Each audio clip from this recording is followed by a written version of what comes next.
Don't miss All in the Family, tomorrow at 5. Tonight, an ABC Sunday night movie special. Run in the water! Tonight, the most exciting movie ever made comes to television.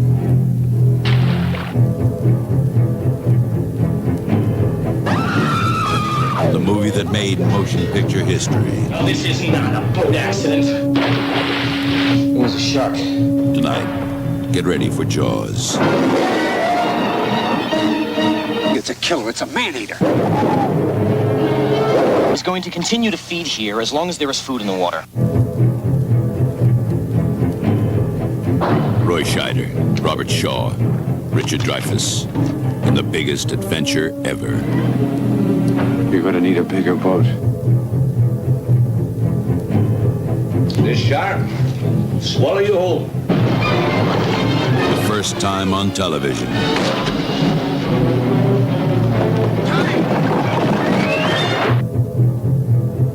And now, get ready for Jaws.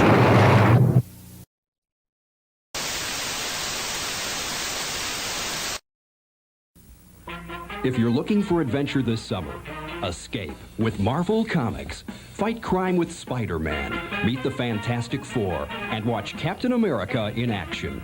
May the Force be with you as you battle the evil empire in Star Wars. Discover the secrets of the South American jungle in Raiders of the Lost Ark.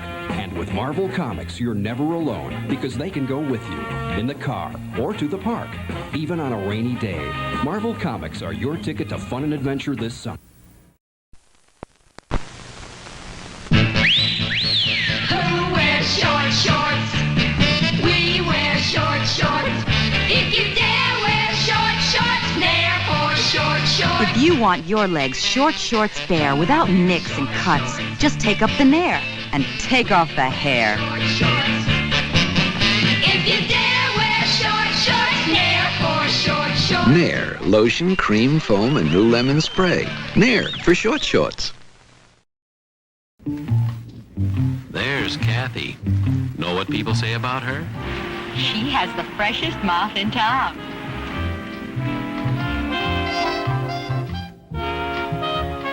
Hi. Hi. Hi. Freshest mouth in town. And they're right. Kathy does have the freshest mouth in town because she chews Dentine. Dentine chewing gum. Okay, Dentine. Do your stuff. Taste that tingle? That Dentine tingle. The tingle tells you your mouth is fresh. Your breath is fresh. Really fresh when you chew Dentine. See what I mean? Chew clean-tasting Dentine, and you too can have the freshest mouth in town. Dentine. That's all it takes.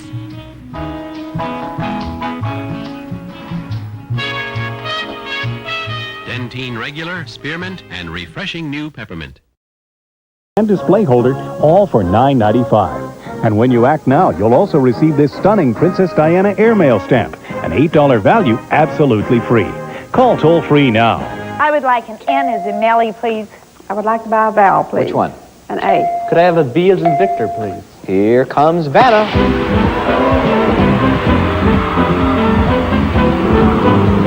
I have so much fun up here with this guy.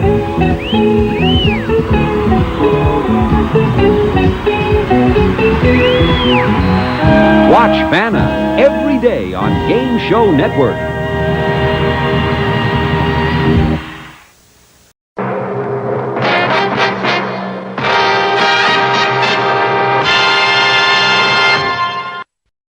Hey. What time is it?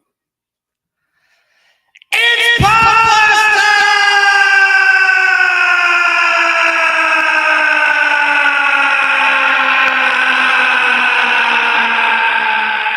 I disappeared.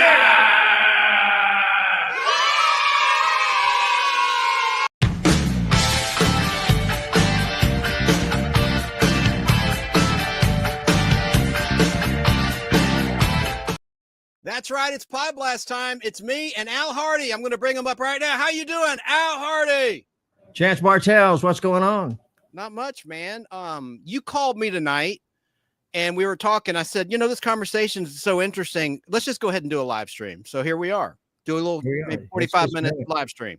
It's been a while. I've forgotten how long that opening you do is.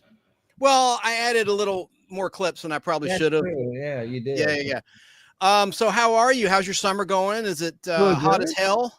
It's good. It's going good. It is hot, but it is summertime. I like hot weather, actually, Hey, to Joe Gutfeld, maybe the Mets will win tonight. I don't know. He's a big Mets fan, and the Braves, I hate to date this stream. We don't talk sports, but man, the Braves have been dominating, but of course they're not even at 500. So they're having a rotten season, but hopefully they'll turn it around. But I know he doesn't care. He's a Mets fan.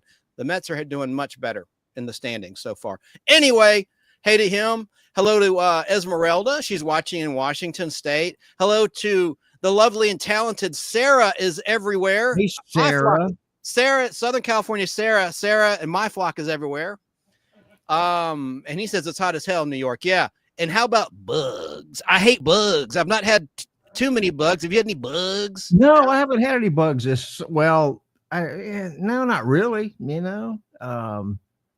I had a couple of roaches I saw at one time, but that's about They're the worst. I don't mind spiders. They're terrible. I hate them. I don't mind spiders. You've had your share of huge spiders in your garage. Spider webs and spiders. Oh, yeah. Well, that's only in the fall. The spiders come out in the fall. Yeah, they lay their eggs. Hey to Bobcat, Joe Gut. Is that the same? One and the same as the Facebook? Well, I guess he's on YouTube. How cool is that? Joe Gutfeld? I think it's the same guy. How you doing? Good to see you. So let's talk a little bit about movies, because that was the interesting part of the conversation. You called me up to tell me a couple things, something interesting about Jeopardy. We won't go there, about a particular contestant that was kind of strange. We won't say no more. But then we talked about you brought up that, hey, say what you told me on the phone. I brought up Superman, which you have imposed behind you, but I follow movie reviews on TikTok. There's a lot of good. I'm going to do an impression of you. I won't interrupt you again, but you said, Chance, there's some reviews of Superman, and they're not very good. Have kind of trashed it a little bit, nothing really terrible, but they were sort of disappointed in it, I guess you could say.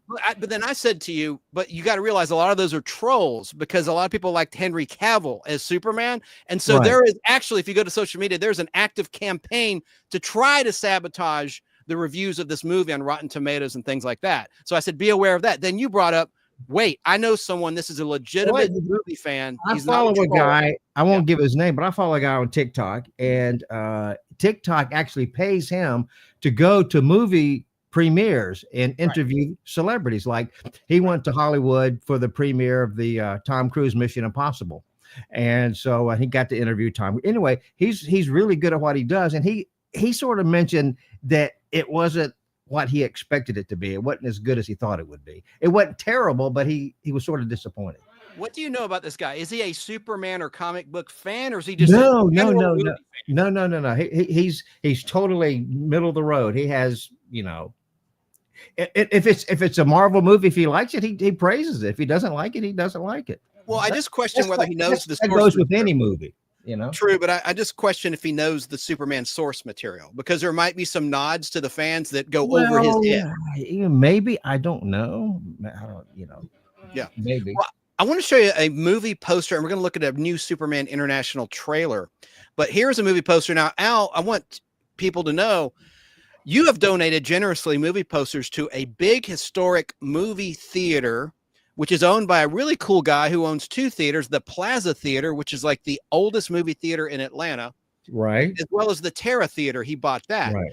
And since you donated posters, they mail you pretty much every movie poster for free. Well, as well I don't get every movie poster, but I get some good ones. Yes. And you have an Annie Oakley, meaning you get in free and you have free refreshments. Maybe you don't want that public, but anyway, you do. So my question to you, sir, is have you seen this Superman poster? I want this poster. I want to do a deal with you, sir. Look at that retro. I'm not sure if I have that poster yet. I'll check and see, but if not, I'll probably get it at some point. But you did tell me privately you've gotten a lot of Superman posters in. You just haven't looked at them. They're like literally in the shipping container. You don't know. Yeah. I got, I will tell you but if I do get one, I'll let you know. But thank you. I'll go see the movie. I like the Superman movies. We're gonna go together, man. I want to see it with you. And there's a brand new, is it NCG Cinema? NCG, yes. In Snellville, that used to be an AMC theater that we saw a lot of Marvel movies at. Right. It was an AMC theater. They call it the AMC Classic, and they closed it last July. Which AMC was closing a lot of their older theaters, and so NCG bought the lease on the building, and they completely renovated the whole building, and it's just beautiful. It's a wonderful theater now, and it took them from from September up until it opened up in June. So it took them they completely rebuilt the whole theater on the inside. It's beautiful. It's really nice. Correct. And you said they have a self-serve popcorn machine. Real quick, before you get into that, I'm going to try to play the video that's on your Facebook of the machine. You shot video. DK said he's looking forward to seeing Superman. Yeah, put it on the screen because, I happen to know because he says so in his radio show in WVHF. He goes to an NCG cinema in the Ackworth, Georgia area. So he's a fan. What was that Superman movie that you brought over here? It had all the extra scenes in it. It was like Superman it was movie. like Richard Donner was 3 hours and 8 minutes long. Yeah. Yeah. It seemed like 4 hours.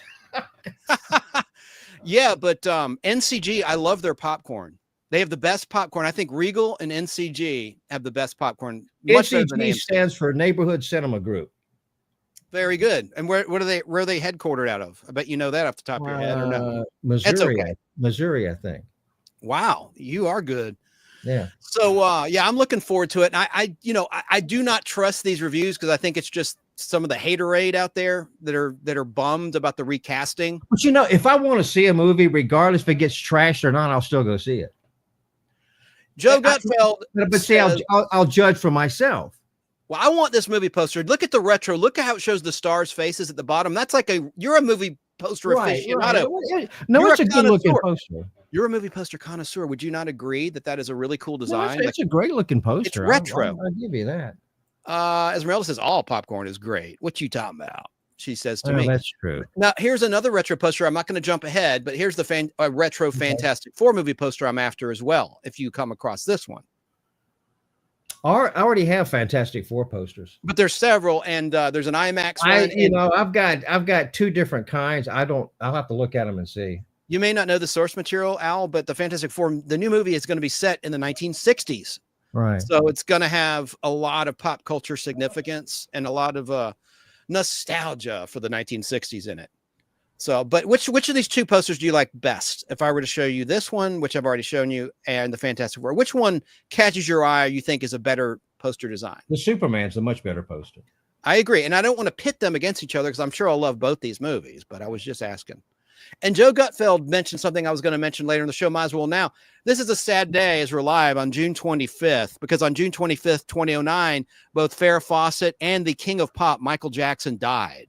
And when Michael died, it blew Farrah right off of the headlines, unfortunately. And she was a very significant loss. She did a lot of movies. She was in Logan's Run, which recently had a big anniversary, released in 1976.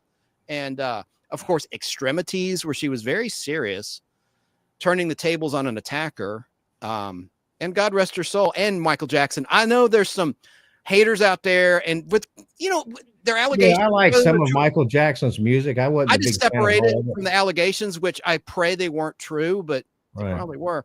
But I love the music. I love Off the Wall as much as Thriller. That's just me. Sorry. So yeah, so good one, Joe Gutfeld. I'm definitely aware of that, and there they are together. And a little quick anecdote: the Oscar Awards did not even mention Farrah in the in memoriam. Maybe it's because most people perceive her as a television star. But she did a lot of movies. She did. She was in a lot of. She did a movie called Sunburn, I think it was. Sunburn. I have it on 16 millimeter film with Charles Grodin. It was a Paramount picture. I had a 35 millimeter print of that at one time. Did you ever see Saturn III with Kirk Douglas? She acted opposite Kirk Douglas in Saturn III. Saturn III was not very good. No, but if you like Farrah, yeah. Hey, listen, I'm not a creep, but she's topless in it. Just saying. Oh, okay.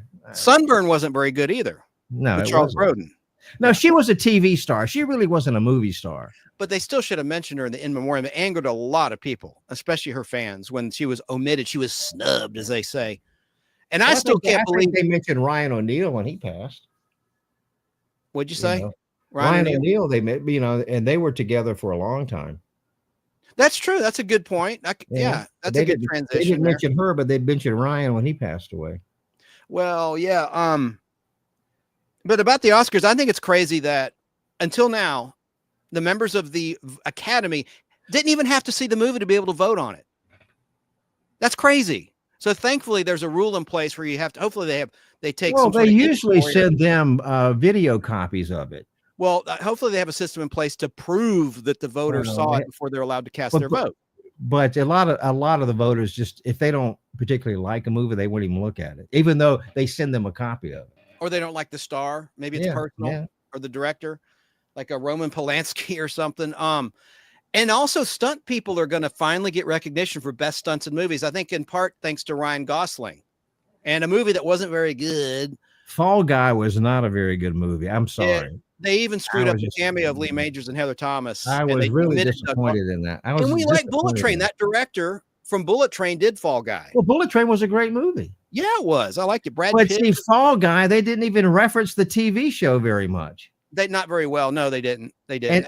And the truck got wrecked early in the movie. Yeah, and see, they got the stunt man and stunt woman thing right. I mean, they did a nice tribute to the unsung heroes of the silver screen, the stunt people and the small screen. So they did that well, and it did get recognition. So anyway, back to Superman. We got to talk about Superman really quickly. So tell me about some of these reviews you saw from trolls. What were they? What was the complaint? You say vaguely, it's or generally that's not very good, but were there any specifics? Well, they were saying that this has been a few weeks ago. They were saying that Warner Brothers is releasing the movie, I think. Anyway, they were going to re-edit some scenes for some reason because they didn't test well. That happens a lot. They were talking about that. I don't know to the extent what they did. Like I said, there was no really bad reviews, but there were some that were just not favorable of the movie. So yeah, Joe Gutfeld likes the Superman movie poster better than the Fantastic Four one of the two that I showed. Right. And then Esmeralda mentions The Burning Bed. That was a great television movie that really accented and highlighted Farrah's acting ability to the good. Well, that was not a bad movie. I saw that on TV. Me too. It was horrible. And one of the stars of American Graffiti played the wife beater. Anyway. Yeah. So let's look at a trailer for Superman, if you don't mind. I'll just play a quick trailer. Hopefully this won't blow my stream off of Facebook. I played a Jaws trailer last week and Facebook just terminated my stream. Well, we could talk about Jaws too, because I know you talked about it in your last podcast. Yeah. I left some things out. And so, but I saw that movie opening day when I was in North Carolina, when I lived in Wilmington. I went to the 4:00 show. They had shows at 2, 4, 6, and 8. And so I went to the 4:00 show, me and a bunch of friends of mine. So I saw it on opening day. That's pretty cool. That's really cool. I can't say that. That's bragging rights. I saw it at the Bailey Theater in my hometown of Wilmington. What was your reaction? Because you're a beach guy. You grew up in Wilmington, North Carolina. I grew up on the beach. Yeah, it's the only time that the audience really screamed is when the head fell through the boat. Yeah, that's the thing that really jars me to this day. I mean, the audience, because the theater was packed, and that was the only time they really screamed. But everybody loved the movie, Yeah. Hey, Kay Moonen in Florida. He says, better hope the new Superman movie is well received for the sake of the comic book values. We don't want another She-Hulk scenario. Yeah. I think wasn't Superman shot in the Atlanta area? It was in Pinewood. Yeah. Sure was. No. Well, that's Trillis Studios now. It's no longer Pinewood. Okay. Pinewood sold their assets because they didn't like they actually train people to be crew and they have an educational aspect. And the story is Pinewood in England didn't want to go that route, so they just they pulled out. That's what she said. I'm sorry, being immature. Let me now.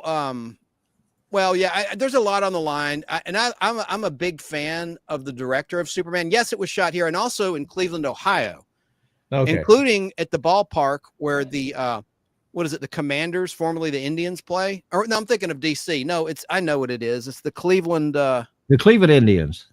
No, they renamed them. I know baseball, Gutfeld. I'm having a brain toot. They were the Cleveland Indians.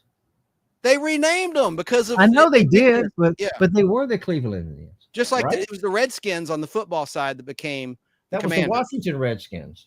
And now it's been for a while the It's Washington. the Washington Commanders now. And I'm not even a football fan. Joe Gutfeld, if you're still out there, jog my memory. The Cleveland, I'll just look it up. I can't believe I'm blanking out on this. That's an American League thing. Hang on a second. Well, they shot at the stadium. They also shot a lot of exterior scenes because the creators of Superman were from Cleveland, Ohio. Right. Cleveland baseball team. I am going to shoot myself. The Guardians. You should know that. You should know that. I know. I just, you know what? It's a mental block. I'm blocking out that they changed the name. I think it's so stupid that they jettisoned all that branding, just like in Atlanta radio, WPCH, Peach, like Peachtree Road. And then when they renamed that was so stupid. Just like there's another station in Georgia that picked those call letters up, I do believe. Yeah. Anyway, it's just so dumb to jettison branding like that and merchandising and all that. Anyway, yeah, it's no longer the Cleveland Indians for some time. The original Superman movie was filmed in New York City. Yes, Richard Donner. In part, it was an international production. They filmed all over the world. Indian, so that was, I was right. Well, I knew the Indians. I'm saying, what was their new name? Yeah, and it's the Guardians, the Cleveland Guardians. So what a stupid name. What a stupid name. Yeah. They shot at Pinewood Studios in England, Superman the movie, filmed in 1977 at the same time as Superman 2 by Richard Donner, as well as in Canada for the Clark Kent farm scenes. And they were in Nevada near Hoover Dam. They were all over the world in Superman the movie. Yep. Anywho, yeah, it is stupid that the name was changed. Open by Chance is here. Open by Chance, great YouTube channel, husband and wife team. They go to conventions for record albums, toys, and comic books, and they do great live presentations and pre-recorded presentations. And then when they come home, they show everybody what they got, and they have a toy museum in their home. They're in the process of moving that they've talked about. So I wish you're right, Esmeralda. Peach is very popular in Georgia. Yep. Open by Chance says, I don't know if it's David or his wife, one of them or both of them say it's now my policy to not get excited about any upcoming film. It saves on disappointment. Yep. I understand that. I've been burned a lot by newer productions, especially reboots. But in Gunn, I trust. James Gunn, the director, I always say it. In Gunn, I trust. I have a feeling, I have a hunch it'll be good. Well, James Gunn is actually on TikTok. He's been talking about Superman. And so, of course, he's praising and everything. So he's been on TikTok as well. And Kay Moonen, and I found him through Open by Chance YouTube channel, said there were rumors the new Fantastic Four movie was not too well received by the audience at a pre-screening. And you called me out and told me about that. I told you about that, yes. And the main complaint was what? It was just like girl power, which I don't have a problem with. It was like the Invisible Woman is like the anchor of the team. I don't know, but the girls were the heroes. I don't know either. And they say it's all about the Silver Surfer, who they made female. It's Norrin Rad in the 1960s comic books in the Jack Kirby, Stan Lee. Who's releasing Fantastic Four? Is that a Disney product? It is, but for the first time, because it was 20th Century Fox. And you know the story, Disney bought Fox, the whole library. Yes, yeah. Lock, stock, and barrel. Well, Disney, you know what they seem to do every now and then? What, F something else? I'm not going to say that because they are great. They are great to work for. I can't say anymore. Well, no. When Kix was owned by ABC Disney, they were a great company. Yeah, and also they're very forgiving when you use clips like we're going to play. Like they don't mind if you play a trailer, in moderation. They don't give me grief, unlike NBC, Xfinity, Comcast.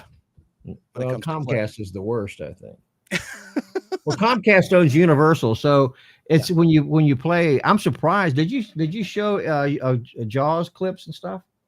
I did. I showed the ABC, and I got that thanks to BK on the Air radio show Saturday. Yeah, but he played that trailer. He played that trailer at the start of his radio show last Saturday, and I forgot to pull that for my Jaws tribute. I did a live. But did Universal give you grief about it? Not on YouTube. It was an Insta block on Facebook, which is stupid because Facebook now automatically deletes live streams after 30 days. New policy. Right. So, all right, we're all over the place. Should I play? I do have some more Jaws stuff. You brought up Jaws. Well, no, just go ahead and play your Superman first before I'm you going to play to... a minute and a half trailer. How about that for the new Superman? This is an international trailer. This will probably make the stream go down. I pray not. It's well, maybe Warner not. Brothers. Well, you can play it without the audio and it won't go down. Here we go. Here is the new Superman movie, which will be released July 11th, 2025 in theaters only.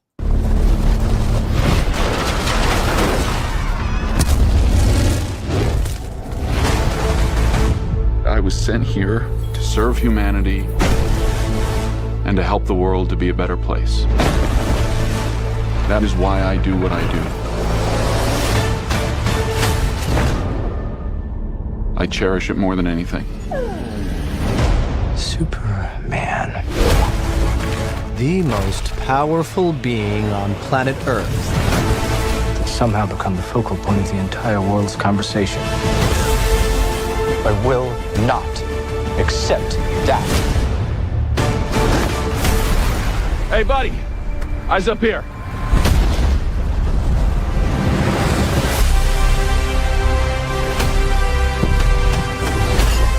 No matter what you do to me, Luther, your plan won't work. I'm as human as anyone. And that's my greatest strength.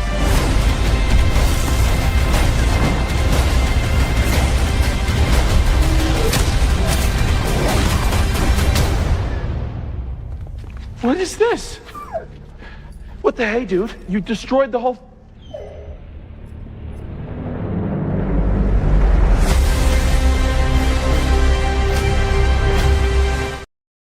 What do you think? What do you think? Can I be honest with you? Of course. It didn't do much. Line, I didn't care for it. I didn't care for it a whole lot. But what's with the subtitles and what, Chinese or Japanese? International trailer. Oh. International. I see. All right. But you're a dog lover, dog owner. You don't like that crypto is going to be on the big screen for the first time, basically? I mean, I'll go see it. Don't get me wrong. I love that they're showing him fight a giant creature. He's been teasing Ultraman, James Gunn, in his Instagram posts and things. It looks like they use a lot of CGI, though. If they have a nod to the space giants, I will literally cry out loud and joy and like surprise. Why would they have a nod to space giants?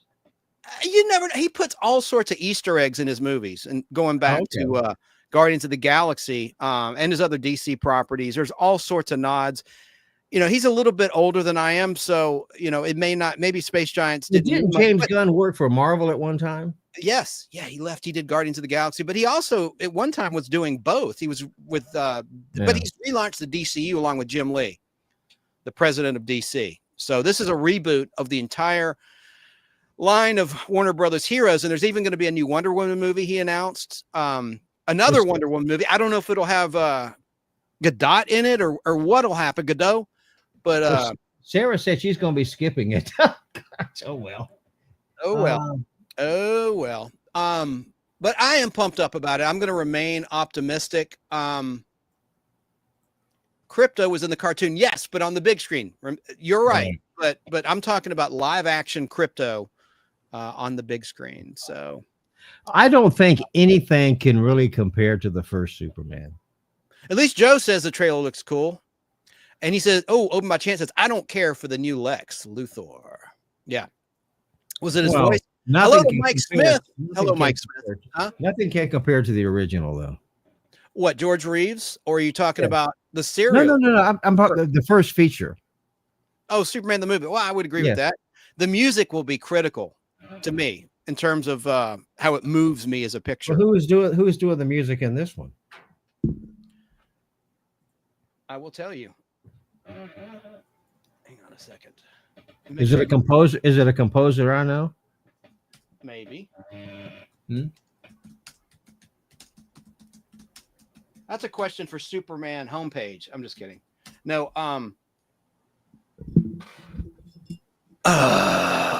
music by John Murphy. Never heard of him. David Fleming. Well, maybe this will put him on the map. I'm trying to be optimistic, man. You're kind of pessimistic. I'm trying. It's not John Williams, I guess. There's John Williams cues, though. I mean, hell, even in Superman 2 and 3 and 4, Alexander Courage adapted to John Williams music for Superman 4. And I thought he did a good job. Alexander Courage, for those who don't know, did the original Star Trek TV theme. And he scored the first 2 pilots as well.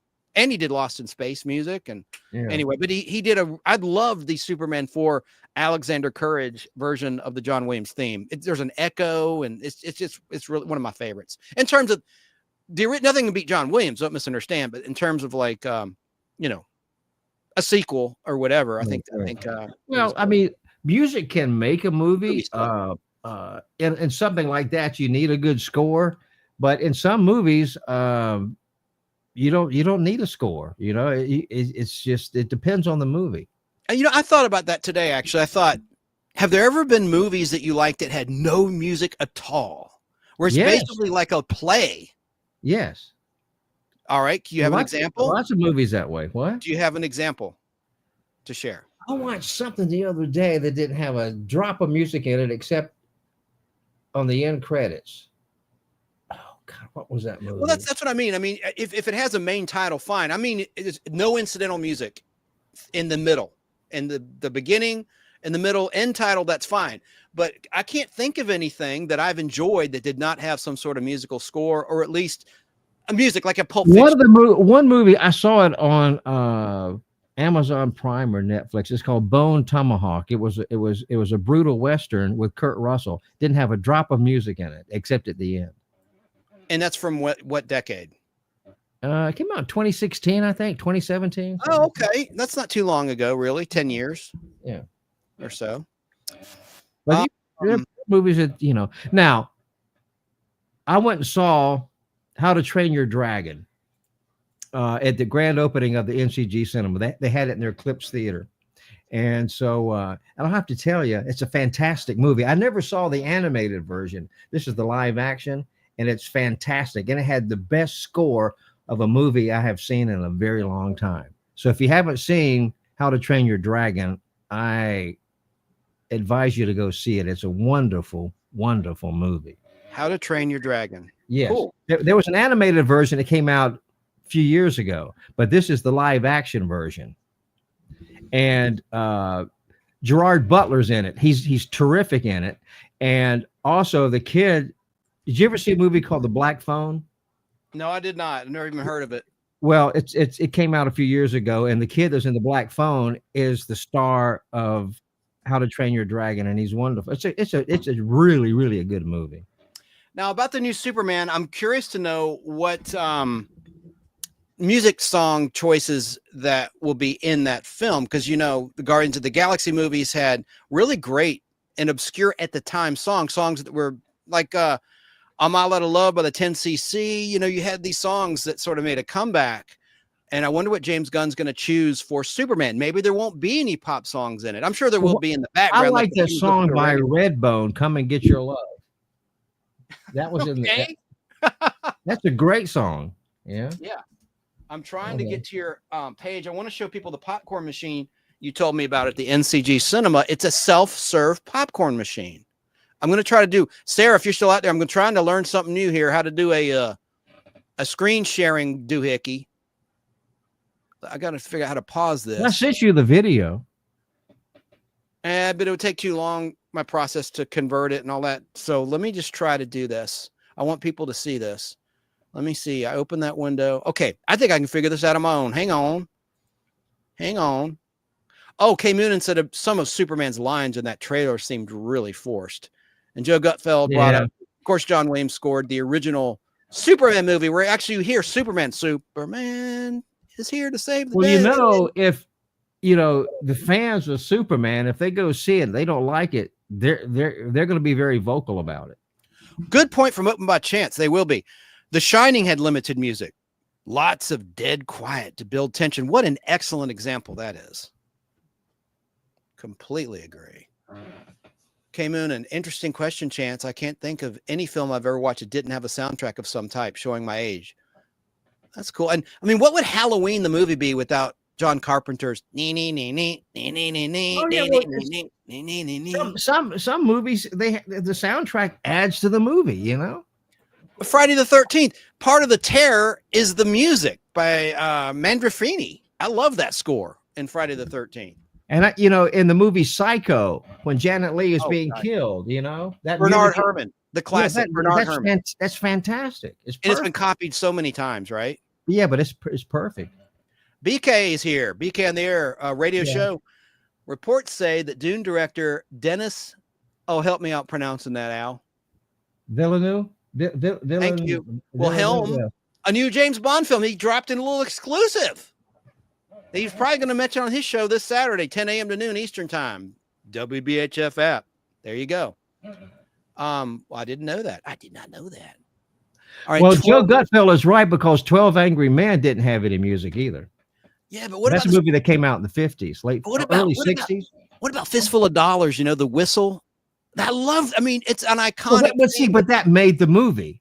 You sure did. Ennio Morricone did the music for the spaghetti westerns. It was great. Wow. Well, I'm optimistic about Superman, and I have a feeling there's going to be some little space giant. If he's talking Ultraman, you can't have Ultraman without Space Giants or Spectreman, but Spectreman was 70s, Ultraman was 60s, along with Space Giants. A little show that was shot in Japan in 1966 and 1967 that Turner brought to America in a big way, starting in late 77 through early 1981. I worked there then when we had it. It was after school, right? At 3:30, and then you have the Flintstones after it. And you probably were running the damn films. You had them all on 16 millimeter film, and you sold them. I had them all, yeah. To Tom Hudgens, who's no longer with us. Yeah, he lived in Virginia.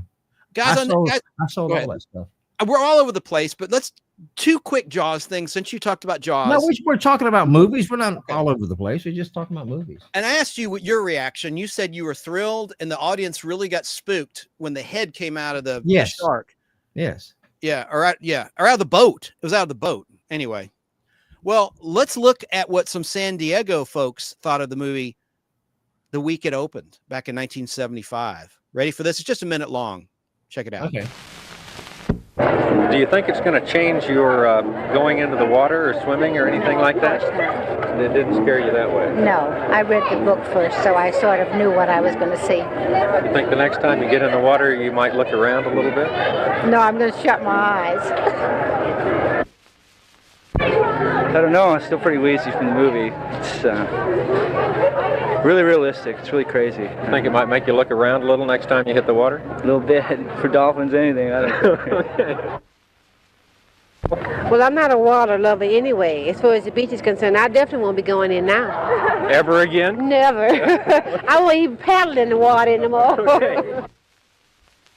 No, I'm gonna still go in. I'll think about it, when I'm in there. I know, but I'm not.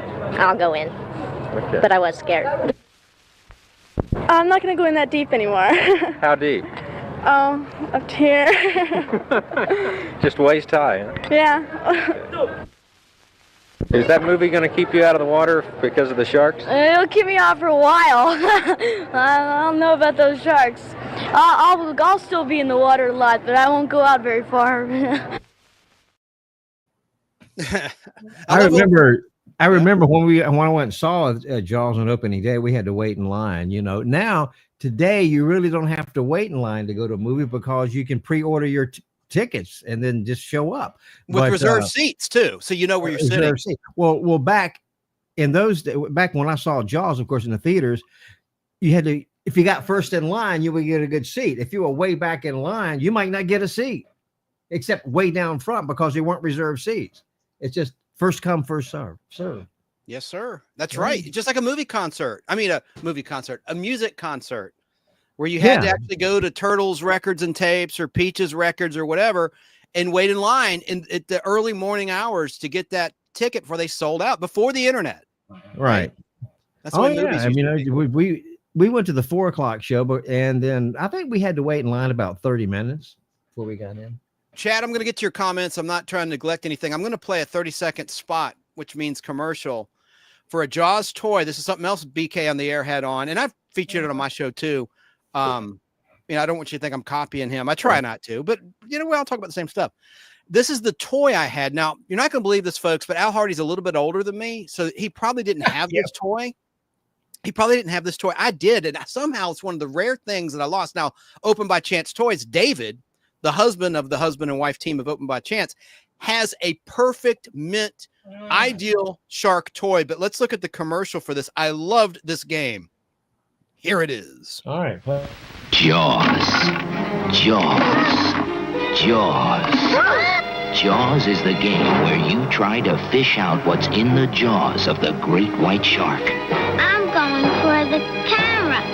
Made it. But be careful, because if you remove the wrong piece, the jaws will get you. And you're out. Jaws. It's you against the great white shark and each other from Ideal. That's a great looking toy, isn't it? It's so much fun. I loved that game, and I don't know what happened to mine. It's not like me to lose. I never had it, but it's a great looking toy. And it's a cool little commercial. I loved that doggone game. Was that Casey?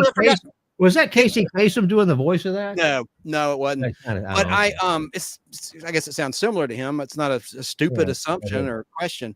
But I meant to play that. I showed the picture of the toy in my 50th anniversary. I can't believe Jaws has been out over 50 years. Time flies, right? But I forgot to pull the commercial. So well, it's going to be, they're going to put it back in the theaters in August for some reason. I don't know why they didn't do it now, but it's going to be in the theaters this coming August.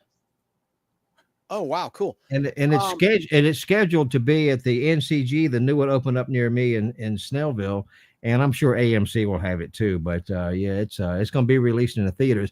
I think for like 3 or 4 days, and I don't think it's going to be a long run, but they're going to re-release it. In the theaters. It was on NBC the other night, Friday night, and it scored 30 and million. It's funny. Steven Spielberg, I watched part of that. He did the opening. He talked about it, but they started the movie, and right when it came up, he says, "This movie has been modified to fit your screen and edited for content." And so they showed the movie. The movie was shot in CinemaScope, which is widescreen, but they showed it cropped. They showed it flat. And like there were some scenes where Roy Scheider was talking and the mayor was in the center and you saw part of Roy Scheider. It looked like shit. I mean, why does Spielberg allow them to do that? You know? Well, I was wrong. It's 3 million, not 30 million that watch it, which because everyone's streaming and cutting the cord these days. Yeah, that's but you not know, bad. they showed a cropped version of it. Plus they edited because there was some language in it, if you remember, and they cut that out. That's so lame. You know, you could have a parental warning. That's what they used to do, right? No wonder network television is losing viewers. I mean, you know, why when you could, you know, Peacock, which is owned by NBC, you know, they have Jaws on Peacock, and they show it the proper way.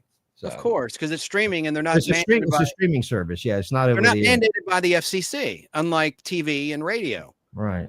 And Esmeralda says crop movies are the pits. Yeah, remember Pan and Scan, where you get a VHS copy and it would scan the other side. I had a 16 millimeter print of Butch Cassidy and a Sundance Kid one time, and it was Pan and Scan. It was awful.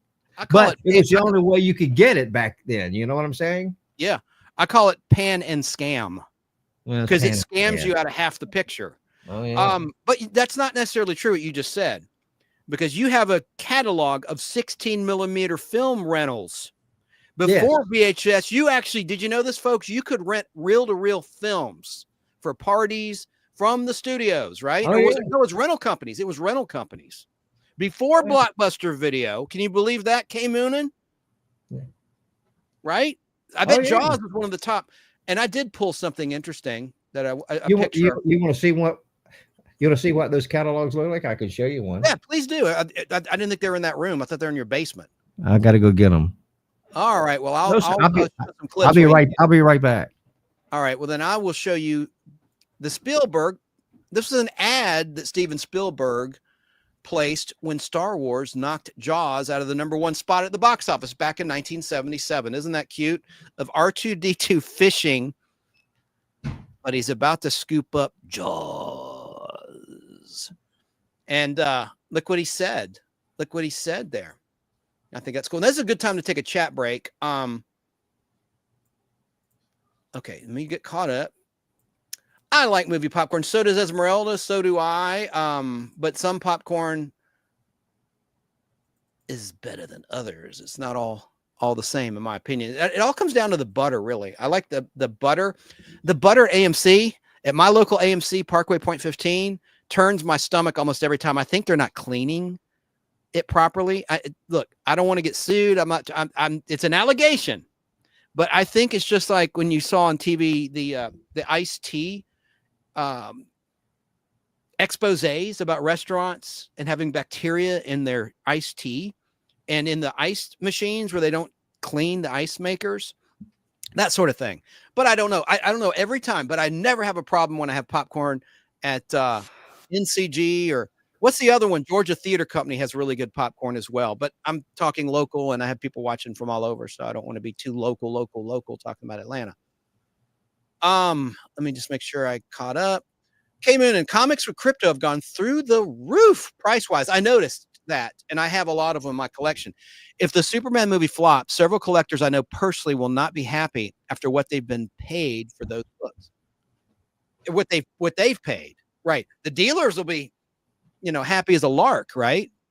Because they sold when the iron was hot. So, Al's back. Let me take the picture off so that you're not blocked. Hang on a second.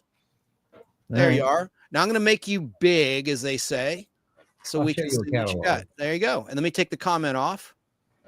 Just a sec. Oh, yeah. Well, hang on. Now I see it. Swank Motion Pictures. Swank. And you can rent, Swank was a smut magazine. No, this Swank Motion Pictures, but it's a rental company. Let's see. Like Dirty Harry, Clint Eastwood. And it's in excellent condition. Look at that. What year would that catalog be from? Is there a year on there? Oh, yeah. Well, tell me. 1976. That's my favorite year of all time. Really? Bicentennial 76. Yes. There's so much going on in TV and movies and music. Where they were located, Swank Motion Pictures. I go by one thing. Yeah, Swank Motion Picture. I go by. Were they the #1 rental company at the time? Well, Films Incorporated was based in Atlanta. They were big. I got catalogs for them too. But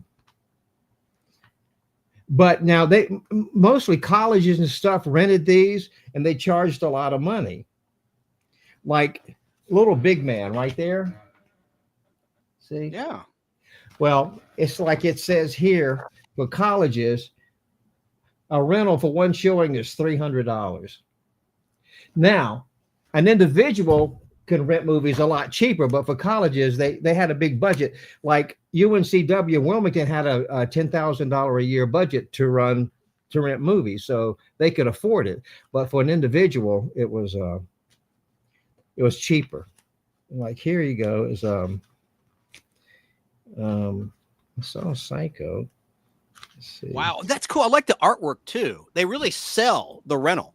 Oh, right? Yeah. It's like a little movie. It's actually original, isn't it? It's not just the movie poster in many cases. Didn't they have like an original promotional? Oh yeah, they would send to the colleges. They would send posters and trailers and.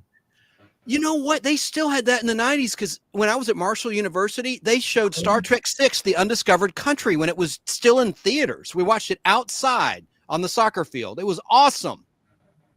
There's The Way We Were. I have a print of The Way We Were in 16. It was in 16. The rentals were in 16 millimeter film, not 35, because most people had a 6. I mean, they charged $350 to rent The Way We Were. $350. Yeah, I had a scope print of that in 16 that I got from Cinevision when I bought an anamorphic lens 30 years ago, back in 1995. I still have a print of it myself. I sold it. And he also gave me They Shoot Horses, Don't They? A movie with Gig Young and Jane Fonda. Remember that movie? That's a great movie. I liked it. I have a print of this movie, The Life and Times of Judge Roy Bean. And I love that with Victoria Principal, whom you saw at the beginning of tonight's broadcast, where I showed a Dentine ad she did before she was a star. This was her first movie she was in. She was so beautiful in that, and I love that movie. And you have 2 16 millimeter film prints of that. I want to buy one or trade one. I have 2 prints of it. Yeah. Well, would you be willing to trade one of them? And then Paul Newman, I saw him in an interview one time. He said that was one of his favorite movies. All the movies that Paul Newman has done, he likes this one the best. It was directed by John Huston. And it's a Western, but are both prints in good shape, and are they both uncensored? No, they're uncensored. They still got decent color because they're Mylar prints. So they didn't fade that bad, you know. I didn't hear an answer. Are you willing to trade or do a deal for one of them? I mean, why do you need two? It depends on what you want to trade. Yeah, I guess I could. I know what you're going to ask for. The only reason I had two prints, I found another one real cheap and I bought it. So I know what you're going to ask for. What? 12 O'Clock High on 16. You got some of those? You want episodes of Quinn Martin's 12 O'Clock High that I have in my collection? I can do that. I see. I'm stupid to even bring it up, but I know it would occur to you. That's what you always ask for. Yeah. For a trade. Yeah, I know what you meant, K. Moonin. I know. It's all good. It's all good. Joe Gutfeld, I went to Martha's Vineyard and went to some of the areas where Jaws was filmed. Yeah. You can take me off full frame now. Okay. Let me see here. There you go. Did you miss me? I'm just kidding. Anyone in the chat? My fat head. Okay. K. Moon is talking with Esmeralda. Esmeralda's in Washington State. He's in Florida. Says, oh yes, hype brings the price up and disappointment brings it below. That's right. It was before. Example, She-Hulk. Yeah. I really didn't have a problem. I didn't like a couple of the episodes of She-Hulk. I know I'm in the minority and I'm going to lose. I've never had a cool factor, so I'm not going to lose a thing saying this, but I liked it okay. She-Hulk. All right. The good old days of first come and first serve. Yeah, in terms of buying movie tickets and concert tickets. That's right. And Joe Gutfeld, I also had the Jaws toy. Very cool. That looks like fun. It was so much fun. I got it for Christmas. You can probably find it on eBay if you really want it. Yeah, I think I'd get it for a decent price, but to Open by Chance has just an immaculate one in the box. Cropped movies are the pits. I never quite understood that. I mean, people will buy stuff and buy toys, but they never take them out of the box. I mean, those are collectors. I mean, but that's fine if you're going to resell it. But if you buy it and want to actually hold it and play with it, I mean, you got to take it out of the box. That's why you buy two. One that you can open and one that you can seal. That's what Tom Williams does, doesn't he? He buys sometimes. Yeah. Remember, he got that Robbie the Robot. He got like 5 of them or something. Yeah, I've got one of those. We did some trading on that. He got me one. Yeah, I got one of those. Yeah. Censorship is out of control, says My Flock is everywhere. Well, the FCC, I think it should be disbanded. I mean, with all that people and kids are exposed to with the internet, you're worried about radio and TV. I mean, they need to. They have been lax though. Like now, you can say SHIT, I think, or Well, when I worked at Turner, we edited a lot of stuff. We edited TV shows down to 22.5 minutes. Well, you cut content out, and I actually cut content out. Yeah, I have a Gomer Pyle USMC that came from Turner from you, and you would cut the scene out and put it at the end after the end credits, so it could be put the scene at the end of the reel to save it. I have it right over here, one of them, and it even says WTCG West Peachtree Street, right? Right. Has the address and everything. That's before he changed it to WTBS. It stood for Turner Communications Group. I know in Lost in Space, they would re-edit them a lot because like in the 3rd season, they had a 1-minute next week trailer, and sometimes they'd leave it in, sometimes they wouldn't on TBS. Yeah, but a lot of times the film distributors for television, they would not include those on the prints. Not all, some prints had them and some prints didn't. Well, maybe they had different prints then at different times, but it just depends. I mean, you know, and they would be recut. I noticed we're talking film here. I mean, it would be edited a different way. It would still be edited down for more commercial time. Film was, everybody collects physical media. I like physical media. I'm going to talk about it sometime. Oh, don't give it away. That's what we're going to do that together. I've got thousands of DVDs and Blu-rays, but physical media, I started collecting back in the 16mm days when they didn't have VHS tape. They didn't have DVDs. They didn't have anything. And if you didn't have it on film, you couldn't watch it unless you watch it on television. Buddy, I've said for years that streaming is a shell game. What streams today may not stream tomorrow. My case in point is Friends and The Office. It was on Netflix, and then it went to Peacock when NBC and Xfinity started that streaming. That buy a movie that's a digital download on one of the streaming services is a waste of money because they can take it away at any time. That's BS. If you've paid, and so you can pay $20 for a movie or 30, whatever they charge to have a digital download and watch it as many times as you want. But you might go there one day and it's not available anymore. That's crap. That is crap. Where did you go? I got lost in the heroes. Now, Fantastic Four, we got to get back to that. I got to get back on track. And Kay Moonen, to your point about how they edited Jaws Friday night, I didn't know that because I was live doing my 50th anniversary of Jaws when that aired on NBC. Well, I watched about an hour of it, and I saw how it looked, and I said, that's it. I've got it on DVD anyway, so I just turned it off. Kay Moonen said, movies/TV shows should be shown in their complete form, not these edited and chopped up catastrophes. I would agree, sir. I know you do, Al, because it's your point. That's what you were saying. Yep. That's why I like collecting Blu-rays and DVDs, and so. Joe Gutfeld said in this piece that I didn't think R2 was fishing. Sure, he was, sir. And I like you, but let me put it out. Look at this picture. What is R2D2 fishing? I put this up when you were getting that catalog. This is an ad that Steven Spielberg put in the trades when Star Wars beat Jaws at the box office. He's fishing. That's a fishing pole, buddy. It's kind of cute. I like it.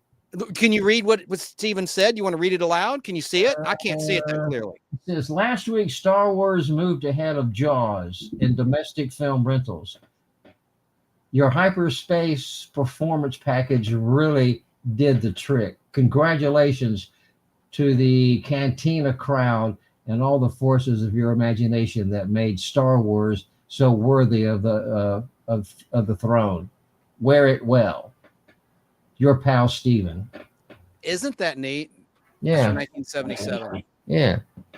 Let's look at the Fantastic Four trailer, and hopefully this won't get us blown out. We're talking about this movie. It also will be released in July of 2025, a couple weeks after Superman, and I'm very much excited about it.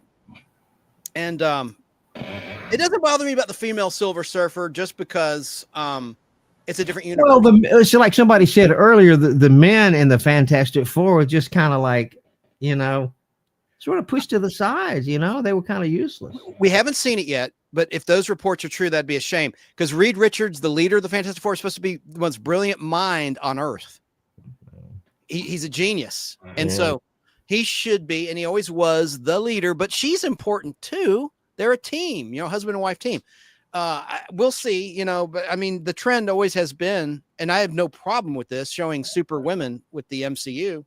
What's wrong with that? But hopefully this is you talk about James Gunn being under pressure and Warner Brothers to have a success with Superman, and surely it will be. How can it not be?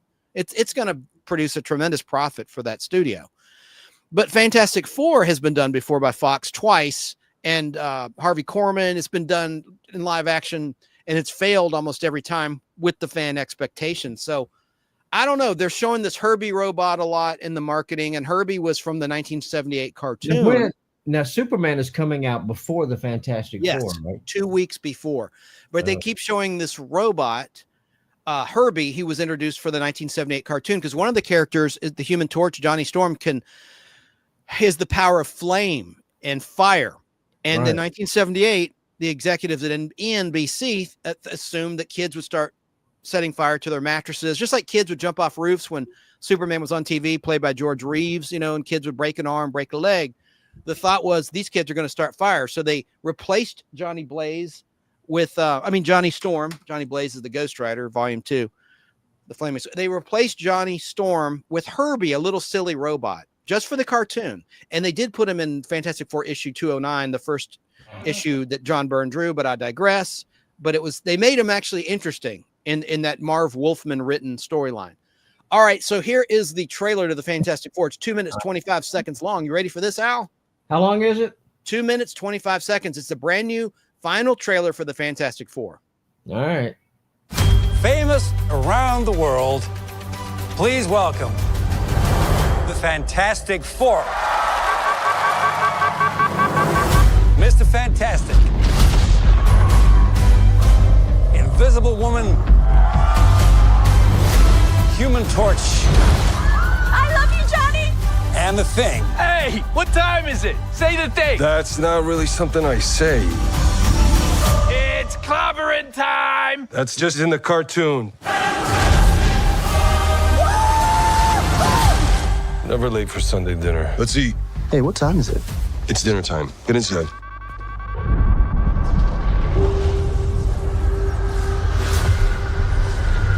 I herald his beginning. I herald your end. I herald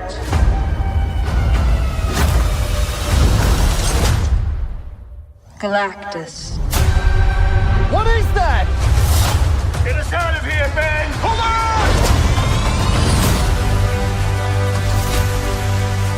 on! Are we safe? I don't know.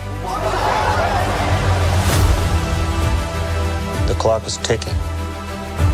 We are going to find a solution. We are going to make it right. You don't want to just crush him? I like that. The four of us will face the danger. We will protect you. Family. It's about connecting to something bigger than yourself. We'll face it together. As a family.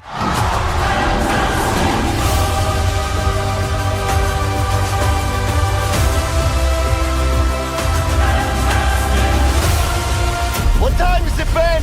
No. What time is it, Ben? No, Johnny. Say it! I don't wanna! Say it!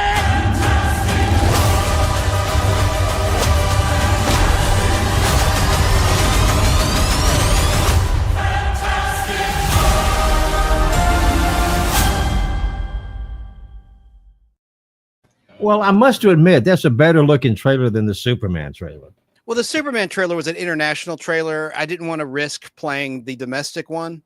So it's kind of apples to oranges in a way. No, I'm not. That doesn't bother me. I'm talking about the content of the trailer. I see. Yeah, so. Well, and it's a throwback to the 1960s, like I said at the top of the show. And I'm a huge fan. Fantastic Four started the Marvel Comics universe in print in terms of superheroes back in August of 1961, when Fantastic Four issue 1 first hit newsstands with the November 1961 cover date, but it was really in August of 61. Which movie are you looking? I can't of the two. I can't decide. I mean, both. I can have it all, can't I? In terms of movies, yeah.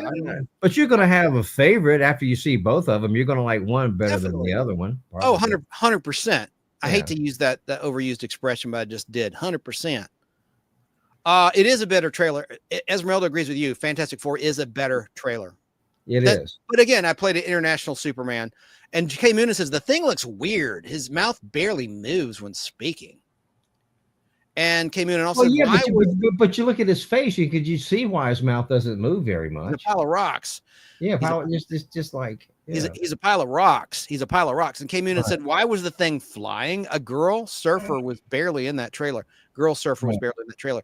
I gotta say, and this isn't giving anything away, there's a movie coming out called Weapons, and I work background on that, and I got to do a small scene. I'm with James Brolin. I'm sorry. James Brolin's his dad. Josh Brolin. Josh Brolin, who is, of course, Cable in Deadpool 2 and Thanos in Avengers Endgame and the new Silver Surfer and Wong. Remember Wong, Doctor Strange's buddy? Wong? Josh Brolin is a much better actor than his dad, James Brolin, in my opinion. I would agree with you 100%. And he could have been nicer. I mean, like, I got to wait till the movie comes out, but it's going to be out soon too. And I was just over the moon. I kept it together, and I was a little fanboy, heart beating. It was like an overnight thing, and I was held with some others. I mean, I was asked, "Can you stay for another scene?" Sure. Yeah. And we'll talk about it when the movie's released. But I'm so grateful for that experience. It was so cool. I got to run and do a little action thing with Josh. I'm right behind Josh Brolin in the scene. He's a good actor. I like Josh Brolin. He's chasing someone, and the thing is, it's at night, and it shows the scene in the trailer. And I don't do that to look for myself. I mean, that's worse than, pleasuring yourself, in my opinion. I think that's terrible. But but I am curious to see the movie. It looks really interesting. Weapons, very serious subject about school children disappearing, and that's been made public. And a teacher is a suspect, and the teacher is played by the new Silver Surfer actress. Oh. So anyway, caught up with the comments. Yeah, it's a movie you like. You like the gritty, the real stuff. That's your preference. Yeah, it's just like, I mean, I can appreciate Superman and the fans. I can appreciate the movies, but I'm not a big a fan of those movies as you, which is fine, But I can watch them and enjoy them. You know what I'm saying? We shot Weapons, the scene I'm talking about, a year ago in June of 2024. So been waiting to see this for a while. It'll be cool. It's probably before the Fantastic Four was even filmed. I know it was, because I know when they shot that in London, in England. Okay, so let me see if I had any other clips to play. We've gone over an hour. I promised you I wouldn't keep you long, 45 minutes, and here we've gone over an hour. I think I had some other stuff to. Well, I got nothing to do anyway. It's like there's nothing on TV I want to see. You remember this, Al Hardee? Here's a 5-second clip. Well.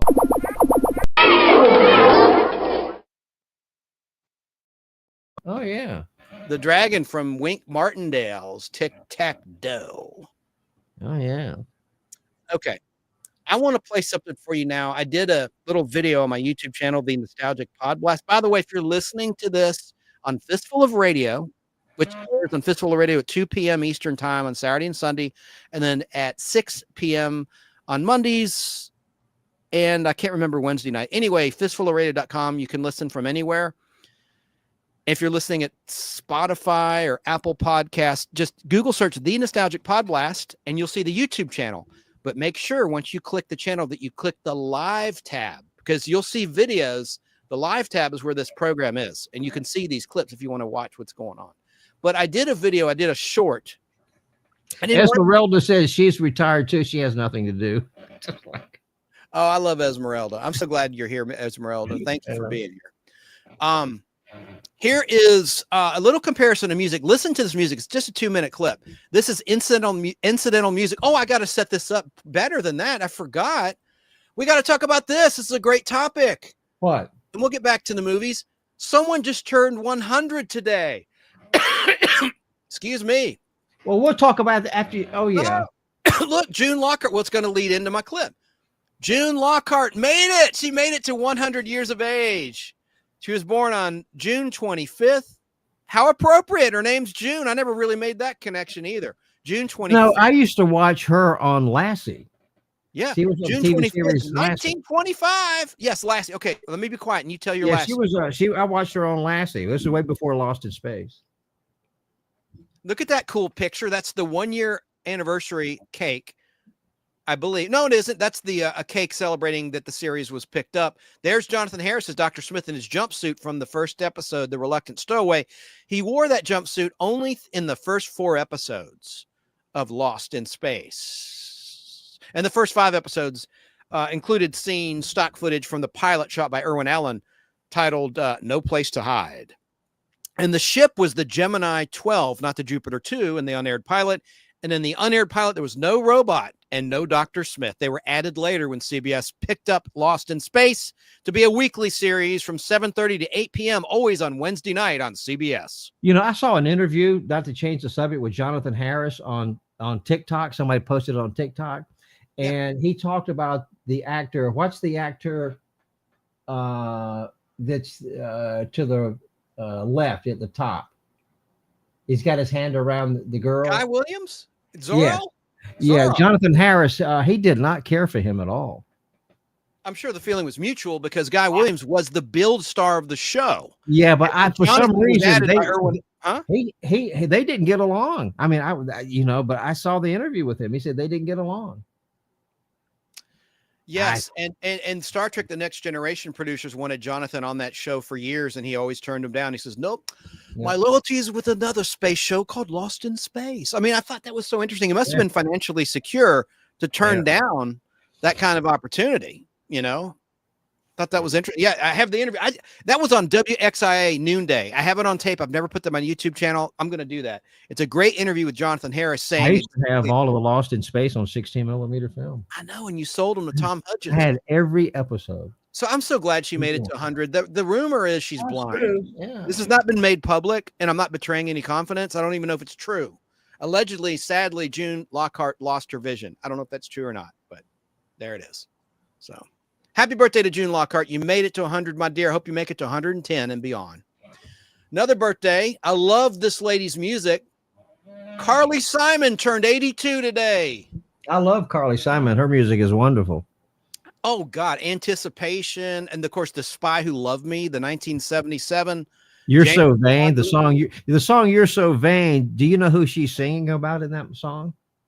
Yes, I do. James Taylor. No. Who? Well, James Taylor is not on that song. She's singing a song called You're So Vain. It was a big hit. But who do you think she's singing about this vein? The person. The vein in my neck? I don't know. No, she was talking about a person being vain. I understand. Just, I don't know. What's the answer? Warren Beatty. Ooh, I never knew that. Pray tell. Yes, it was Warren Beatty. They had a little fling at one time, but yeah, it was Warren Beatty that she is singing about. Any more to the story? I mean, what's her beef with him? Did he break up with her? Did he cheat on her or what? Well, he was vain, you know. He just back when his young days, I guess he was a good looking guy in movies, you know. So I can see that. First thing I saw him in was The Many Loves of Dobie Gillis, season 1, and he ducked out of that. And of course, anyway, Bonnie and Clyde. One of your favorites, Bonnie and Clyde.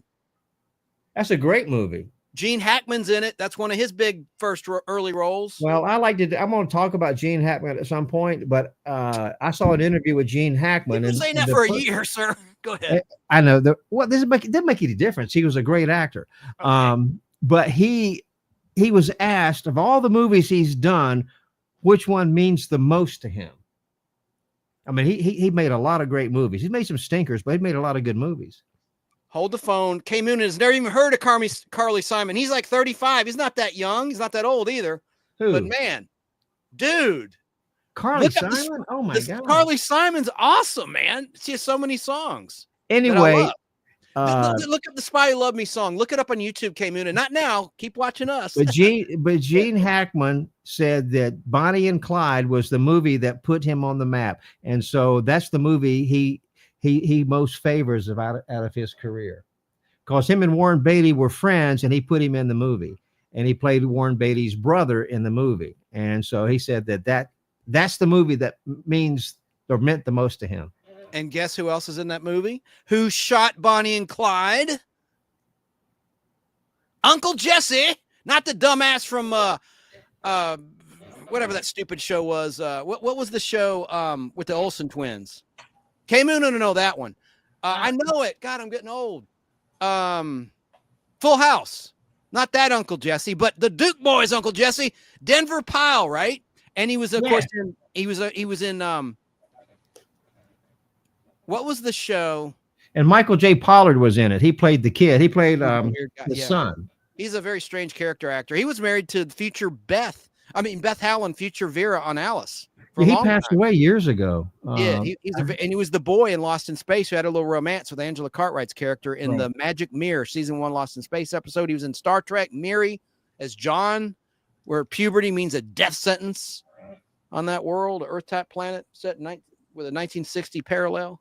Yeah. Anyway, but no. God, you got me thinking about Bonnie and Clyde. Bonnie and Clyde's a great movie. I lost my train of thought. It's gone. It's just like, and Faye Dunaway was, I mean, it was a great cast. It was, it's just a terrific movie. I remember when it came out in the theaters, I was in high school, and a friend of mine worked at the Manor Theater. This is in Wilmington, and they were playing Bonnie and Clyde, and I worked at the Bailey. And the guy's name was Josh, and he come up to the Bailey one afternoon. And he says, "Oh man, you got to come see Bonnie and Clyde. The end of it is terrific when they get killed, you know, because it was pretty graphic for back in the day." No spoiler alert. That's the ultimate spoiler. Well, of course we know history, right? I mean, you know. Oh, yeah, well, you know, right. they just got ambushed and they were just shot up with, you know. So that's not too big of a spoiler because everybody knows they get wasted. Everybody knows. I mean, you know, in fact, the actual car for Bonnie and Clyde, it was on tour for a long time. It was going around the country. You could see it while the bullet holes in it. Yeah. So And of course, how could I not mention she never looked better than in that movie, Faye Dunaway. Wow, I've always liked Faye Dunaway. I love Mommy Dearest is a guilty pleasure. Oh God, I hated that movie. Oh, there's so many great lines in that movie. It was so campy. I saw it at a screening and people were laughing at it. No more wire hangers. It was just I don't know. But I love that line where she's scolding Christina, who's now an older teenager, and she goes, "Right, figure you know where to find the boys and the booze." Well, she finds that flask. You're not getting up from that table till you finished that meat. I don't know. It's just a weird movie, man. Whether it's true or not. Were you a Joan Crawford fan of the real Joan Crawford? I like Joan Crawford. Yeah, one of my favorite movies is an old movie she was in called Mildred Pierce. But later in her career, she made some really just schlocky movies. Yeah, she did soap operas. But I liked. But she was. She ran Straight Jacket with Diane Baker playing her daughter. She ran Pepsi Cola too. Lee Majors was beheaded. It was his first credited role, I believe, in Straight Jacket. He's killed right before the opening credits. And then I liked Whatever Happened to Baby Jane with Betty Davis. Later in her career. Yeah. Yeah, but like I said, she ran Pepsi Cola for a while. She did, and that was covered in the movie. Don't F with me, fellas! Where she screamed at the board members. They dropped an F-bomb. Sarah likes Mommy Dearest. I just didn't care for it too much. You had an F-bomb in a PG-rated movie. Kind of rare. Yeah. That was shocking, too. And the way Faye Dunaway, I liked her in Network. She's a great talent. I even liked her in damn Supergirl. She was good in Chinatown. God, yeah. She was good in a movie called Oklahoma Crude. I'd love to meet her. She's still alive. Yeah, she's on up in age. Well, duh, I know. All right, aren't we all? Let's see here. Yeah. Chance, I never watched Full House. Okay, I was joking. I thought that'd be more in terms of your demographic, you might know more about it. Yeah. I didn't meant no offense. I didn't watch it much. It just wasn't for me. I'm just a little too old for that silly show. I watched some in reruns, but I was bored by it every time. No more wire hangers ever, says Esmeralda in Washington State. Mommy Dearest is a great movie. Oh, good, Sarah, you've seen it. I'm proud. I'm not proud. I mean, it's very campy, but I'm impressed that you've seen it. I don't care, and I don't care for many movies. Yeah, Sarah said she's never cried in a movie once. That surprised me. Nothing moved you to tears. I'm not a crybaby, but that happens to me a lot. Or just not like ugly cry, but like a little tear. You can't help it. What's weird is, when I'm in a theater, it seems like I can control which eye leaks so that someone sitting next to me won't see it. It's really weird. Like it'll be like the eye that's opposite someone I'm with. I don't know. It's so strange. How can you control tear ducts? There's nothing wrong with crying in a movie. But how can you control tear ducts? Unless I guess I have a superpower after all. A very weak one. Anyway. No, you shouldn't hold back. I think of Flash Gordon, the line by Max von Sydow, when his hot daughter's perplexed by Dale Arden crying. Look, water's leaking out of her ears. And then Ming goes, it's a sign of their weaknesses. Sorry. He was awesome. Max von Sydow, right? Yeah. Pele. What was it? The movie with Pele, Victory. And I mean, he's done all sorts of great, even Strange Brew. SCTV, kind of like an SNL movie based on a skit. He was a good actor. I like Bob and Doug McKenzie, huh? He was a good actor. I liked him. But Carly Simon, really look her up. She has so many wonderful songs. K Moon, and you're going to want to educate yourself to Carly Simon. I think you'd be glad you did. Well, she did some duets with James Taylor because they were married for a brief period of time. But they kind of had a rocky relationship. But Carly Simon's great. And she's an heiress too, from the Simon and Schuster publishing empire. Yes. Did you know that? Yes. So, and she just was a real looker too, and still is. So happy 82nd birthday to Carly. Not that she'll ever hear me wishing her that, but I'll put it out there because I like her. I like her music and her voice. She's sultry. I've got most of her records anyway. Yeah, me too. She's sultry. I like her and a similar talent from back then, Rita Coolidge. They're very similar, I think. Rita Coolidge was married to Chris Christopherson for a while. Yes. They appeared together in the Donnie Marie show. I've been putting some clips of Donnie She Marie. had a song called "Your Love Keeps Lifting Me Higher." Rita Cooley. Love that song, and she also did a James Bond title. She did a James Bond title too. The guys, I'm not being profane here. It's the name of the movie, Octopussy, 1983. The only year you had 2 James Bond movies. You had Warner Brothers releasing Never Say Never Again, where they brought back Sean Connery out of mothballs. And then you had, on the Albert Broccoli side, the official, if you will, James Bond side, Octopussy, which could use the James Bond Monty theme. My favorite Bond song is Goldfinger by Shirley Bassey. Oh, she belted that tune, did she not? That's a great song. I mean, that's my favorite Bond theme. I just love that song. Joe Gutfeld admitted he almost cried during Titanic. Yeah, that is a moving movie. Although Rose could have put him on that damn whatever that piece of wood was she was on, that could have fit 2 people. Anyway, right? I can't watch that movie again. I've watched it. I was a projectionist in the theater. We were running that movie, and it was just like we played it for weeks and weeks and weeks, and I got so tired of it. I had twice when I saw it, the film broke. And the first time I was with Samantha, and we were at what's now called the Tush Cinema. It was a General Cinema theater at the time in 1997, December, around Christmas, opening day, 1997. And right when the ship goes down, the film broke.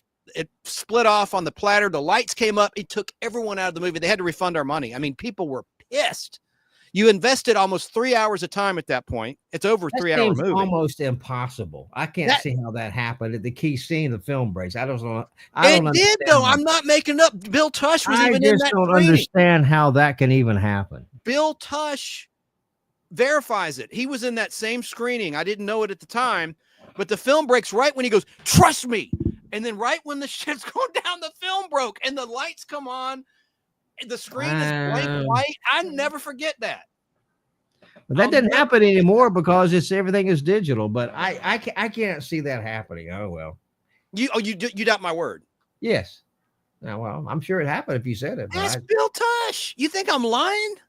Okay. Well, I can't change your mind. I know the thing about you is if you didn't see it, you don't believe it. If you didn't see it yourself, you don't believe it. No. It can happen. You know. You want me to call up Samantha for proof? No. All right, because I'll put her on. I won't even tell her I'm live, and I'll have to tell. No. Did we not see Titanic? All right. Well, then I won't do it. All right. Esmeralda says the scene in Gone with the Wind where they show all the dying soldiers is sad. Now Al has a 35 millimeter print of that from Turner of Gone with the Wind, right? I have it. It didn't come from them though. Oh, are you mad that I mentioned you have that? No. Okay, good. I have it on DVD or Blu-ray, I think, too. Okay, Moon says, I don't cry at all. Not even when Final Fantasy VII. All right. I want to do a show and tell of some of my favorite Gene Hackman movies. You've been saying that for a year. I hope you do. I want to be a part of that. Oh, let me make you big. Hang on a second.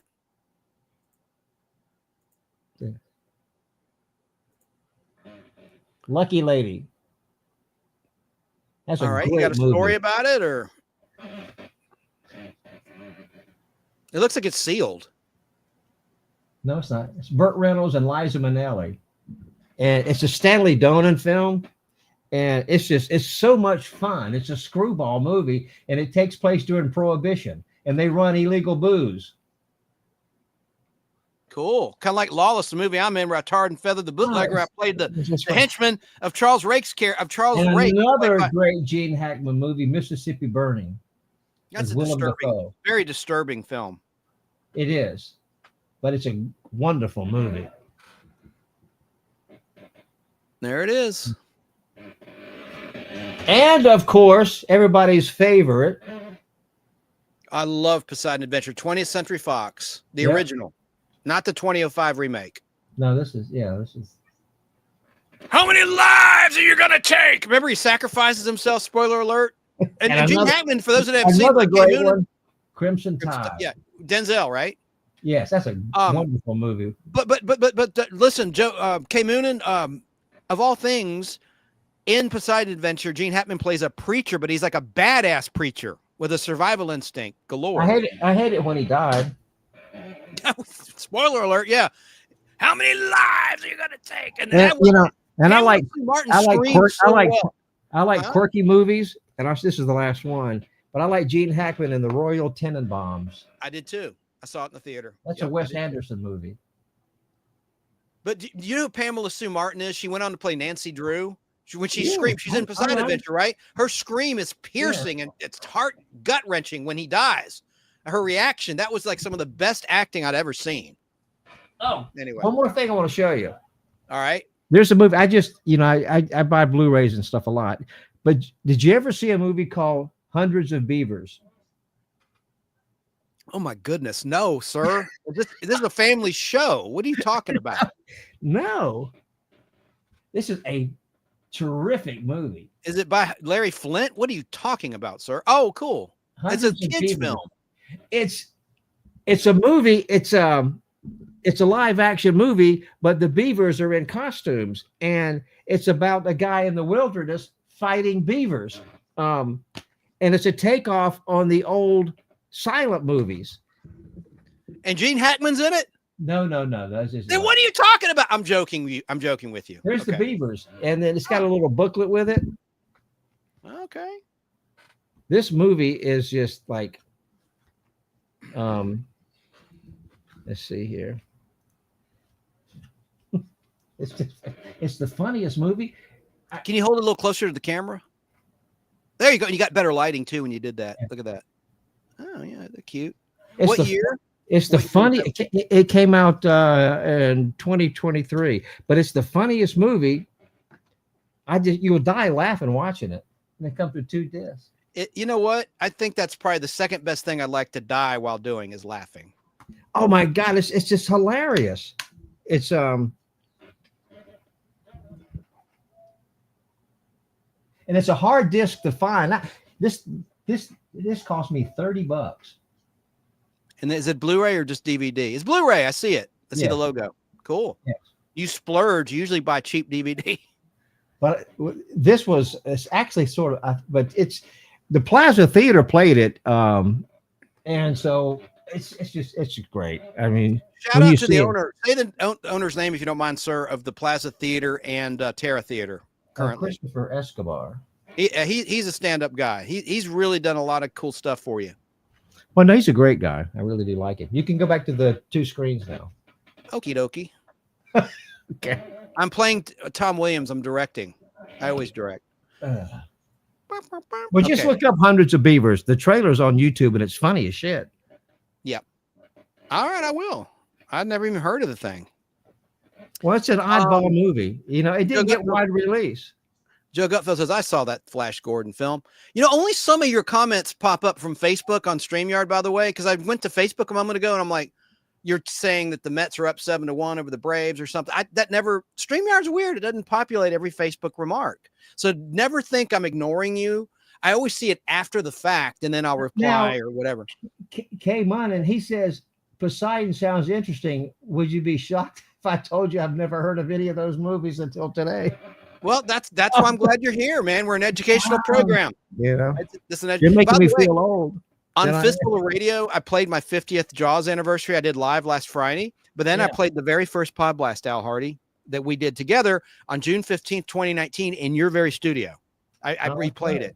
I'm keeping it in the kitty. I mean, in the queue. I'm going to run it every now and again. It's only 45 minutes long. Well, most people know. I met Chance at Cumulus Media. Look at what Sarah said in Southern California. I cried in every movie I wasted my money on. But it's true. Oh, Joe Gutfeld points out Carly Simon did the theme song, the main title for Working Girl. I like that movie. I talked about it the other day. Harrison Ford and Sigourney Weaver and Melanie Griffith. Yeah, that's it. Did you ever see that movie, Al? Yeah, I was a projection. Oh, I can't hear you. Wait, it's not you. It's me. Hang on. The StreamYard's goofing up again. Oh, can you hear me? It defaulted. The StreamYard defaulted to. All right. You just sit tight, my friend. I'm going to leave the studio and come right back because I can't hear a gosh darn thing. Oh, show something. Let me make you big. Show us something else interesting real quick. It'll just take a second. The floor is yours. I'll be right back. I got a new Clint Eastwood DVD.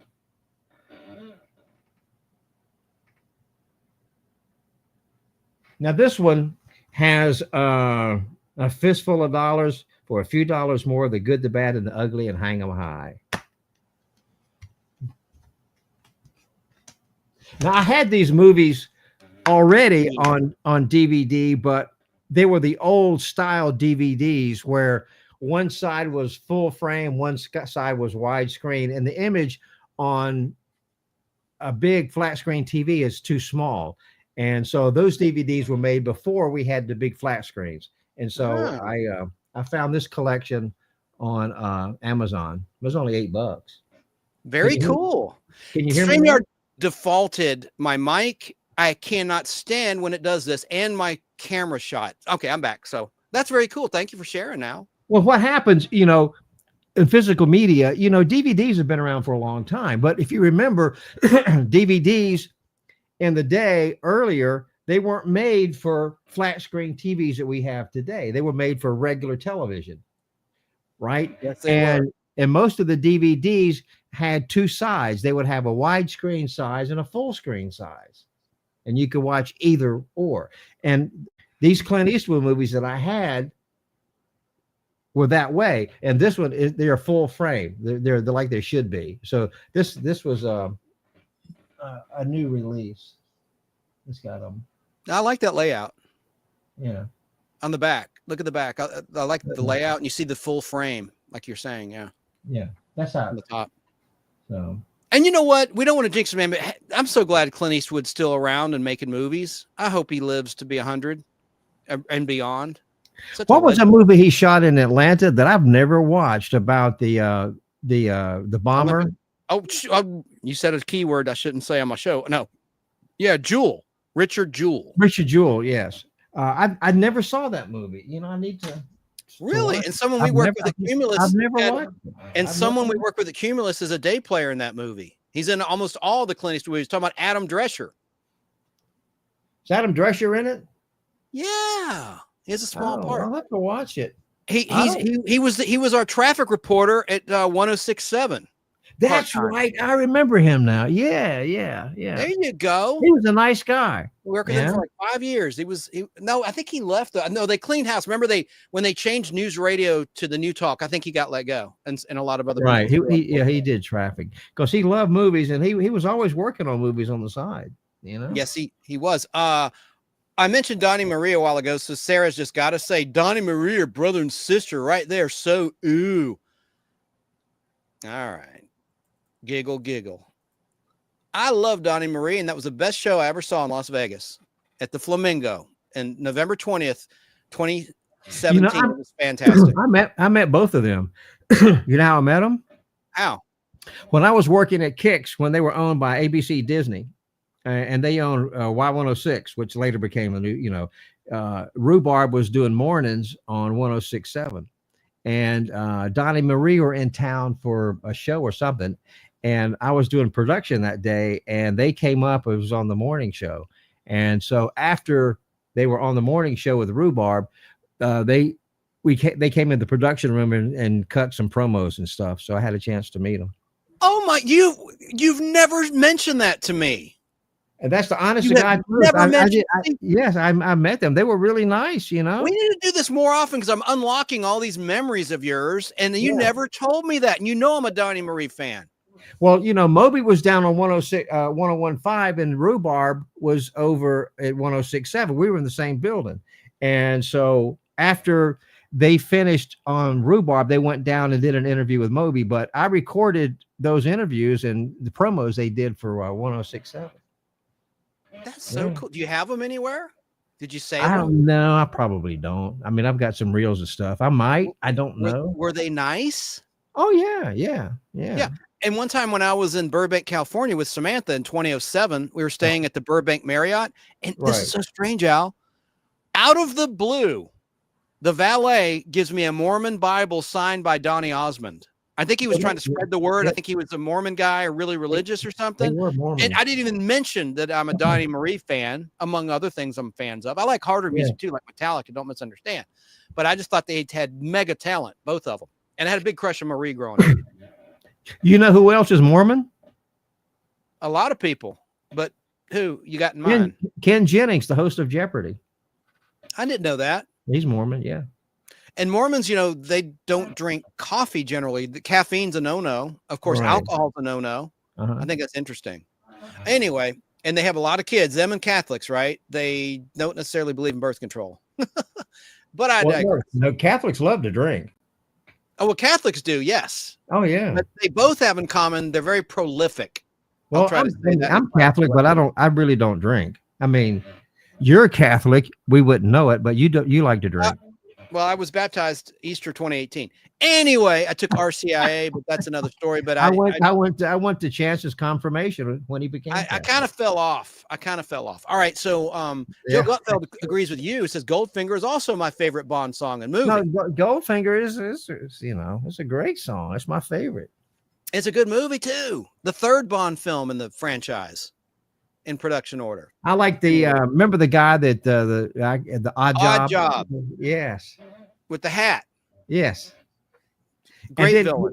He threw the hat and it hit these bars, remember? And then Sean Connery pulled the power cord and hit the thing, and he grabbed his hat and he got shocked or something. Because it had. Yeah, he did. He electrocuted him. And before that, I like where it demonstrated the power of the hat, where it beheaded like a statue. Yeah, and then cool.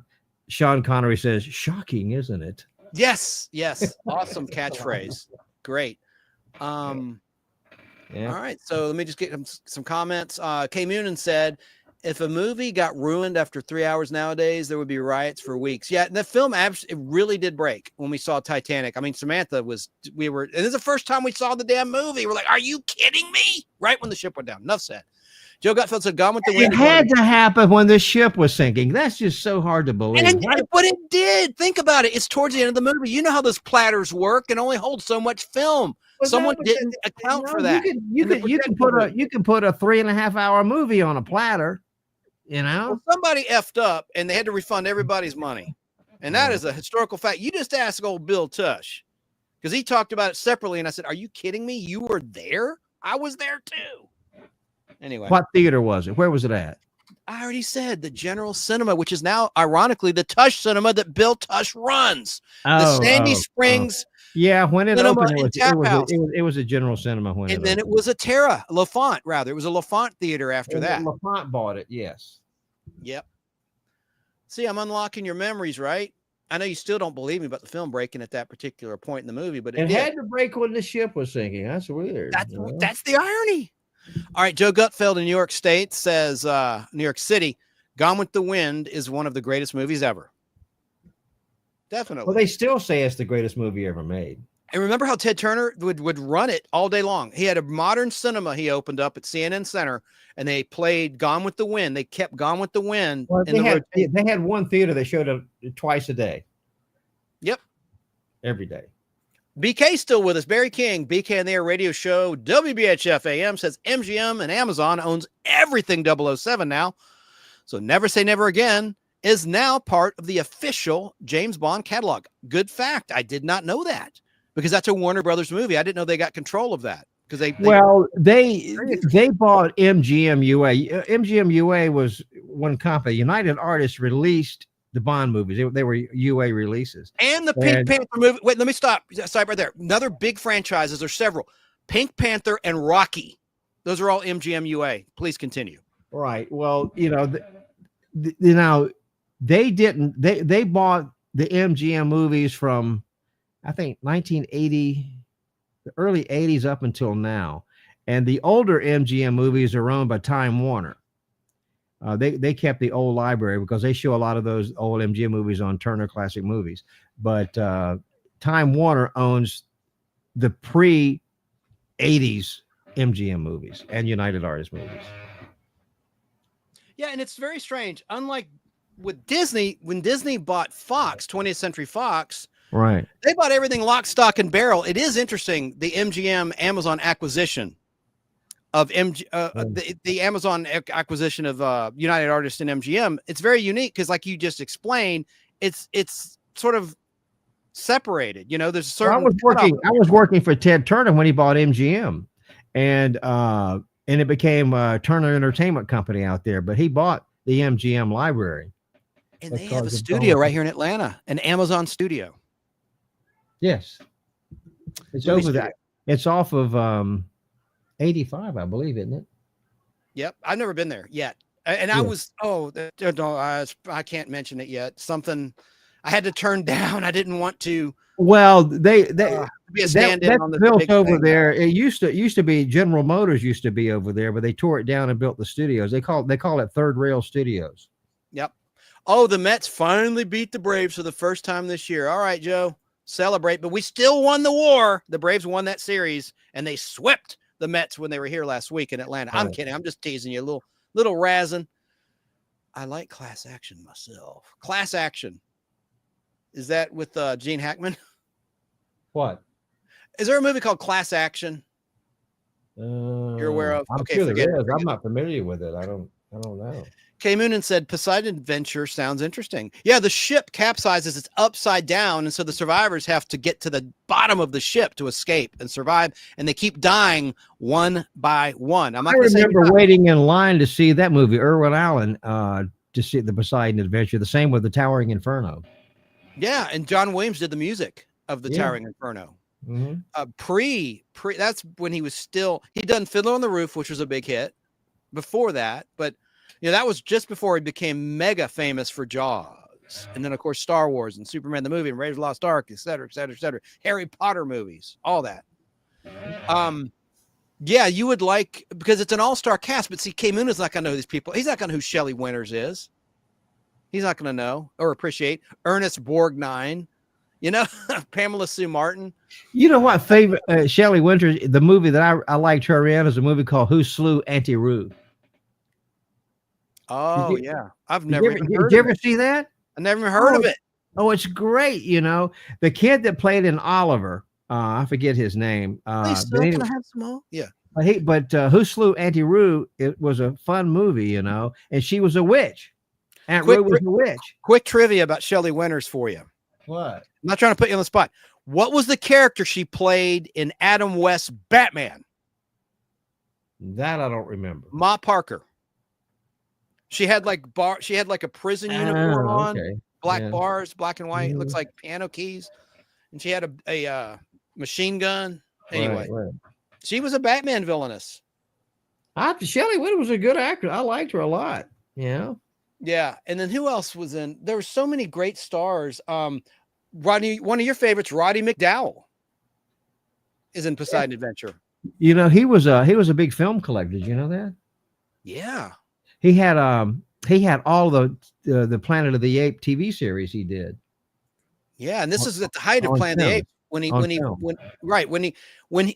of the Apes, there were 5 original Planet of the Apes movies, and when Poseidon Adventure was filmed in 1971, that would have been right around the time he wrapped on Escape from the Planet of the Apes, the 3rd movie in the franchise of 20th You know century. what movie he started when he was a young kid that put him on the map? Was a movie called The Boy with Green Hair. Yeah. And he had green hair in the movie. In the movie, it was a Technicolor movie, but he was just a kid in it, the boy with green hair. Do you remember the movies about rats like Willard and those horror movies, early 70s? Those were weird, man. That was like a little mini trend. I didn't care for those Willard movies. Michael Jackson did a song called Ben. I know exactly because he died. I mean, they were okay. I mean, I wasn't a big fan of them. They were all right. Yeah. Let's see. Kay Moonen. Esmeralda says to Kay Moonen, I did not get into older movies until I was about 30 myself. I started with Marx Brothers, A Night at the Opera in black and white. It is so funny. Al, any comment on that? Yeah, Marx Brothers are fun movies. I like them. I've got several of them on DVD. Who's your favorite Marx brother? One of my favorites is Room Service. Groucho, of course. Yeah. He had the best lines. One of them couldn't even speak. He just had a little horn. Harpo. Oprah backwards. Okay. Yeah. You're thinking of Marx Brothers there? I think what's her name had Harpo Productions. Oprah, yeah, that's what I'm saying. That's her name backwards. Yeah. But she did she name her studios after a color purple she was in or something? I can't. Anyway, it was Harpo Productions. Kay Moonen said the first DVD I ever bought was Samurai 10, Trust and Betrayal, followed by Akira and Street Fighter 2. Cool. I love Japanese content. All right, let me just get caught up, and then we've gone an hour, almost 2 hours. So I'll wrap it at 2 hours for sure. Let's have our final 15 minutes coming up. I've got no sound. My phone crashed, said Sarah. I'm sorry. Don't drink alcohol or coffee by personal choice, says Kay Moonen in Florida. Yeah, you're 35, you revealed. Maybe you're 36 by now, because you told me recently this year you're 35. Happy birthday to you, whenever it is. That's a healthy choice, Esmeralda said back to him about not drinking alcohol or cigarettes. Don't do cigarettes. I know you probably never have. Don't get nicotine in your system. It's the most highly addictive substance there is. I've never smoked a day in my life. Did you know that? Thank God. Well, you have a good voice. That's why you got radio. You have a good voice. You sound like you smoked. And I meant I've never smoked. Never. I don't mean that as an insult. I'm just saying you sound like you were a former smoker. No. I love the final scene from Gone with the Wind. Yeah, I'll never be poor again. Esmeralda. Was that at the end or was that the intermission? That's another thing from the past. Movie intermissions. Titanic should have had an intermission, right? Superman the movie was never released as a 3-hour, 8-minute cut. They don't have intermission. I don't care if a movie's 3 hours long or they don't have intermissions. You know why they don't have intermissions now? Because they want to sell more tickets, right? Theaters want to play a movie as many times as they can a day to get the business. Butts and seats, just like in the restaurant business. Right. Yeah. They want an ass in the seat. And if I'm in the theater, they definitely have one. All right. So I love Final Scene Gone with the Wind. They tried to play Gone with the Wind when I was in school. We all fell asleep.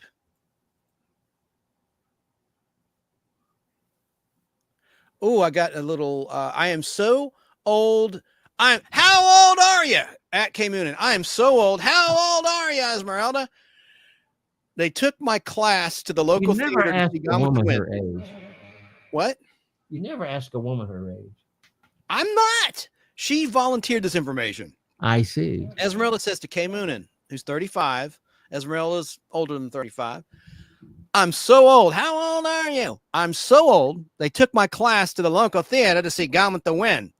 I lived in the South at the time, here in Atlanta, Georgia, I happen to know, and it was considered history. You know, I was thinking about Match Game and Gene Rayburn today, Al.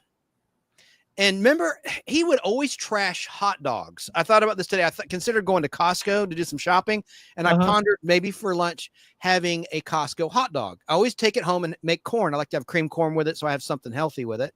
Because they have a $1.50 special, right? And I remember Gene Rayburn always would complain about hot dogs and his daughter liking hot dogs. He goes, they're just nasty. They're loaded with nitrates and hot dogs are just no good for you. Several times in Match Game, like 76, 75, he would do a little monologue against hot dogs. I thought it was funny.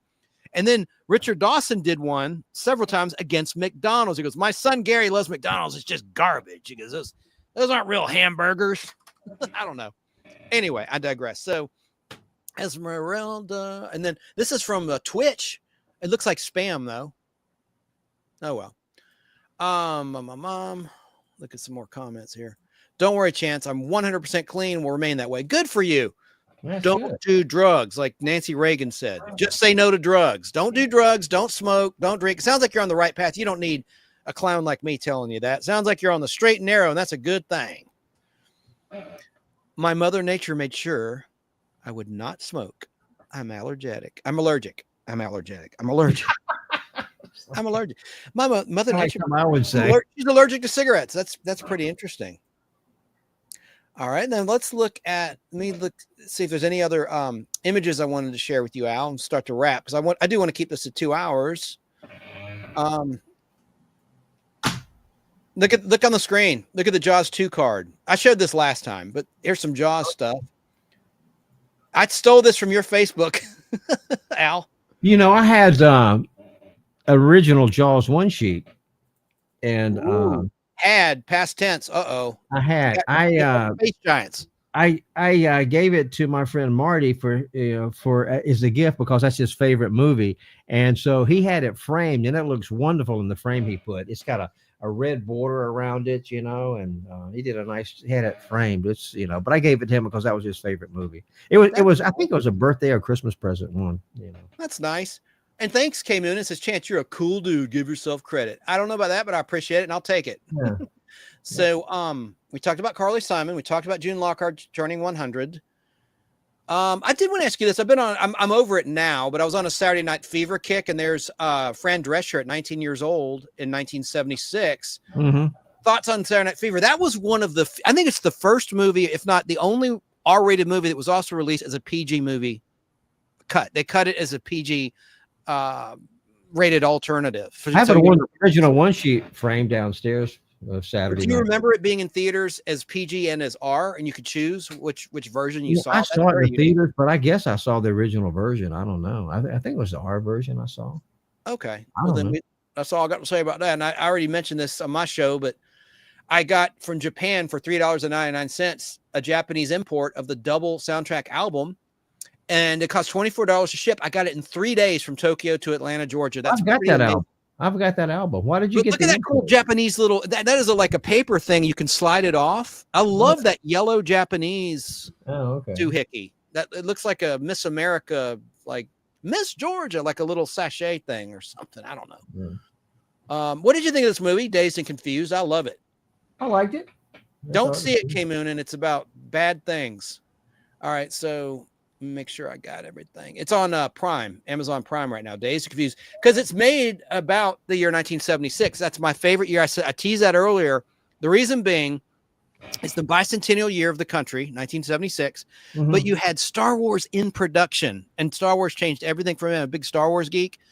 You had Wonder Woman, Linda Carter, which I know you don't care for on TV. Just from my generation, the Rocky was released in 76.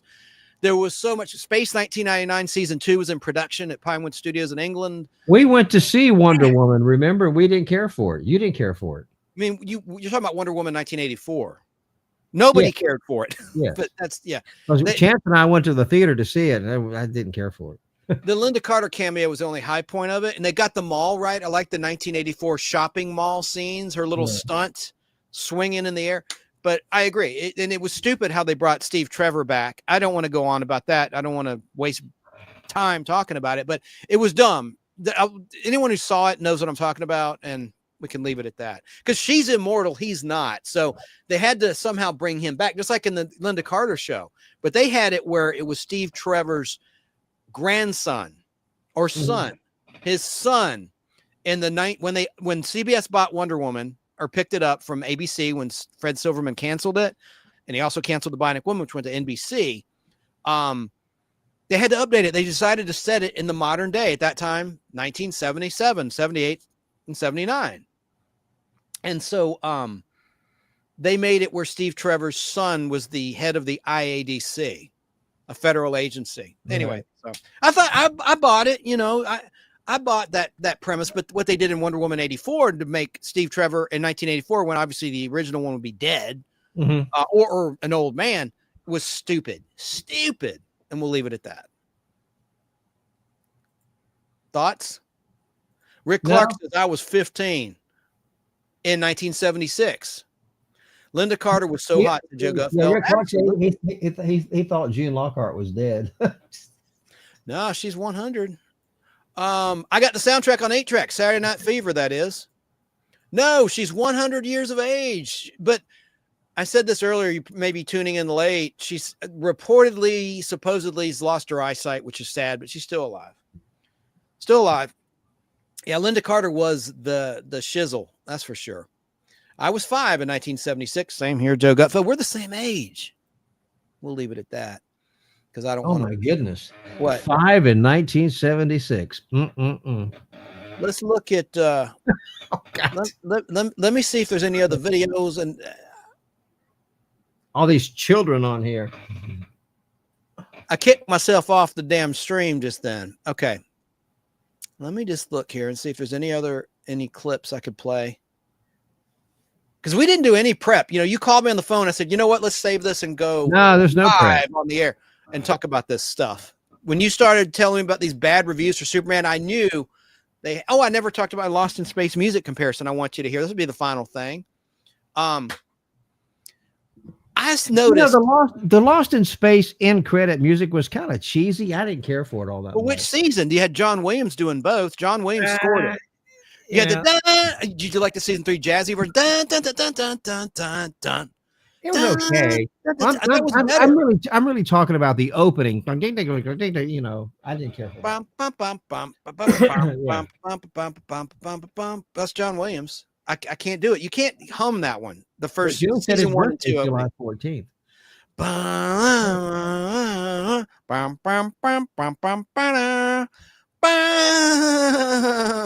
That one?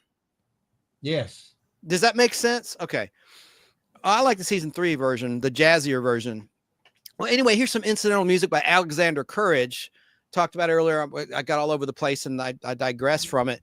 But the show V copied incidental music where the Jupiter 2 in the second episode of season 2 titled Wild Adventure from September 21st, 1966. That was a short-lived series.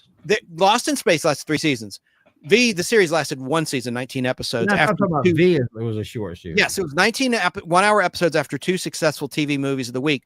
V from 1983, written and directed by Kenneth Johnson, whom I've interviewed on the Nostalgic Podblast, and he also did The Incredible Hulk and Bionic Woman. He created the Bionic Woman character, spin-off of $6 Million Man. And I'm losing my train of thought again. Wait a minute. Yeah. Kenneth Johnson. Mm-hmm. Oh, and then V, the Final Battle from 1984. Then you had V, the series. All right, both V and V, the Final Battle aired in May of their respective years. May of 83 for V, the original miniseries. V, the Final Battle in May of 1984. And then in October of 1984, V, the series premiered. Now, the guy that scored the music totally ripped some music by Alexander Courage in a scene from the second color episode of Lost in Space, Wild Adventure, when the Jupiter 2 is about to go back to Earth.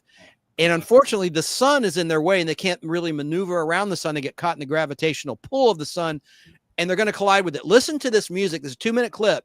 And then you will hear immediately the V music that copied it. Just, Al, I want to ask you, do you think this music sounds similar? You ready? Wait a minute. Esmeralda, did you see what she said? Put her up on the screen. This has been so great. Chance and Al are wonderful together. Have you thought about doing a show together on a regular basis? Well, we used to. We started it together on June 15th, 2019 in Al's studio before I learned and got my own gear and all that. But no, I wanted to do it every week. And at the time, the reason we split off, Al wanted to do it whenever he feels like doing it, like every other week. And then he started wanting to do it once a month. And I was trying to build an audience. I said, no, this is going to be on Fistful. We got to do it. Right. Anyway, we just had creative differences. You still have that desk you bought from me? Yeah. I'm knocking on it right now. Okay.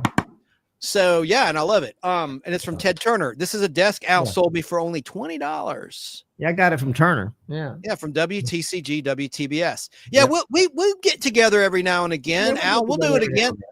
He's going to do one on Gene Hackman, and hopefully I'll be a part of that if he wants me to be. And then one on, you already said it, physical media.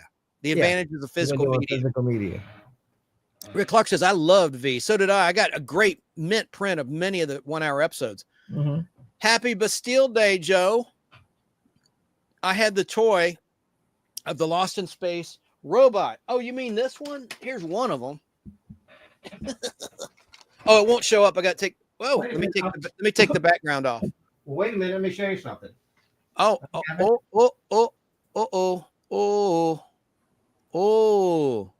Warning. Danger, Will Robinson. Danger.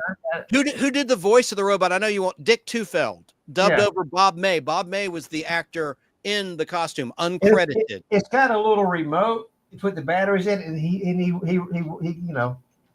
walks. And this Fistful of Radio, rest in peace, Kara Stockton. I agree. Yeah, that's cool. I like that, man. Let me do one little. I'm going to get rid of my backdrop so I can show you my robot, one of many robots I have in my collection. Hold on a second. None. There we go. All right, so let me. There. Any day now. There's my robot. Yeah, it's just like mine. Big. Is it? Is it the same one? Hold yours up. It looks like it. I don't know. I have a Japanese one too. It's from 1986. It's awesome. It's huge. That's what she said. It's a huge robot. But there's the Lost in Space robot. If Open by Chance is out there, I'm sure they checked that a long time ago. I'm going a little long. But there's the power pack you'd remove, and it's painted green. It was yours is a little bit different than mine. I thought so. Okay, so let me put you back on. Take myself off big. Joe said his was bigger. Oh, what are we talking about here? Okay, I guess he's talking about the robot. Yeah, I know he is. I'm just being silly. Okay. Well, here's the Lost in Space clip, and let me try this first. No, I'll do. I'm so bad. I want to show you the popcorn machine video. Don't let me forget. That'll be the last thing. I'll show you. I'll try to. We'll put that on the way out. On the way out, I'll try to do the screen sharing and get that to go. But here is now compare this music. Al, my question to you is: does this music sound similar to you? Here we go. Let me roll. Rolling.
Right there, Al. It sounded like it to me.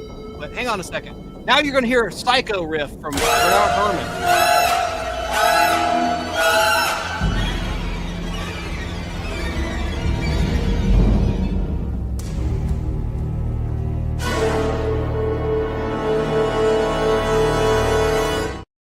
It goes on. All right, I'll cut it short. I like that music's good. I don't mind it. I think it's, Could you hear the similarity though? At the very beginning to the all right. I thought so too. And as soon as I saw that episode, I didn't notice it when I was a kid when it aired on NBC in the 80s, but when I watched it on DVD, the DVDs were released by Warner Brothers in 2004. I'm like, that's from Wild Adventure, Alexander Courage, who also scored the Star Trek theme. Right. He did that particular episode, Wild Adventure Season 2, Lost in Space Episode 2. Anyway, where the Jupiter 2 is about to be consumed by the sun and turned into a hulk of butter. A hulk of butter. Not a hulk of butter. A hunk of butter. I am losing it. A hunk of butter. A hunk of butter. The Jupiter 2 is going to be reduced to a hunk of butter melting under the heat of our Earth's sun, which is a star, a flaring star. Okay. You get tired of holding your microphone? No, I like it. It's a workout. And then I got another little piece of music, 30 seconds long. I've played this before, but I love this variation. Speaking of Saturday Night Fever, it's 32 seconds long, where you hear the underlay. This is from the disco. It's called the Perfection Mix from 1977. Check this out.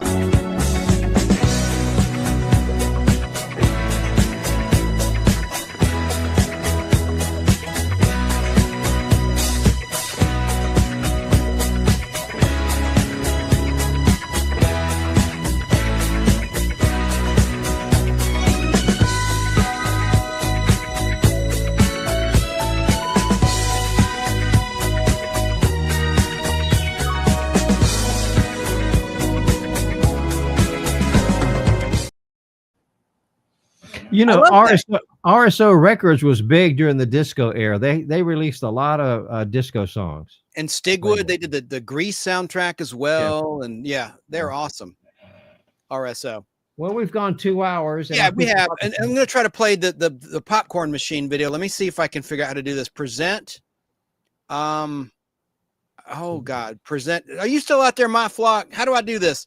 Present slides, extra camera, video file. Share screen. I think I figured out share screen. Let me try this. Are you there, Al? I'm here. Okay. I'm here. I think it's going to let me. Oh my God. I think I'm going to figure this out. Here. Are you there? Are you there? That's you. Yeah. Do you see it? Do you see it on your screen? Yes, I see it. Let me see if I can figure out how to play it. Yeah. Yeah, great. There's no sound. Who's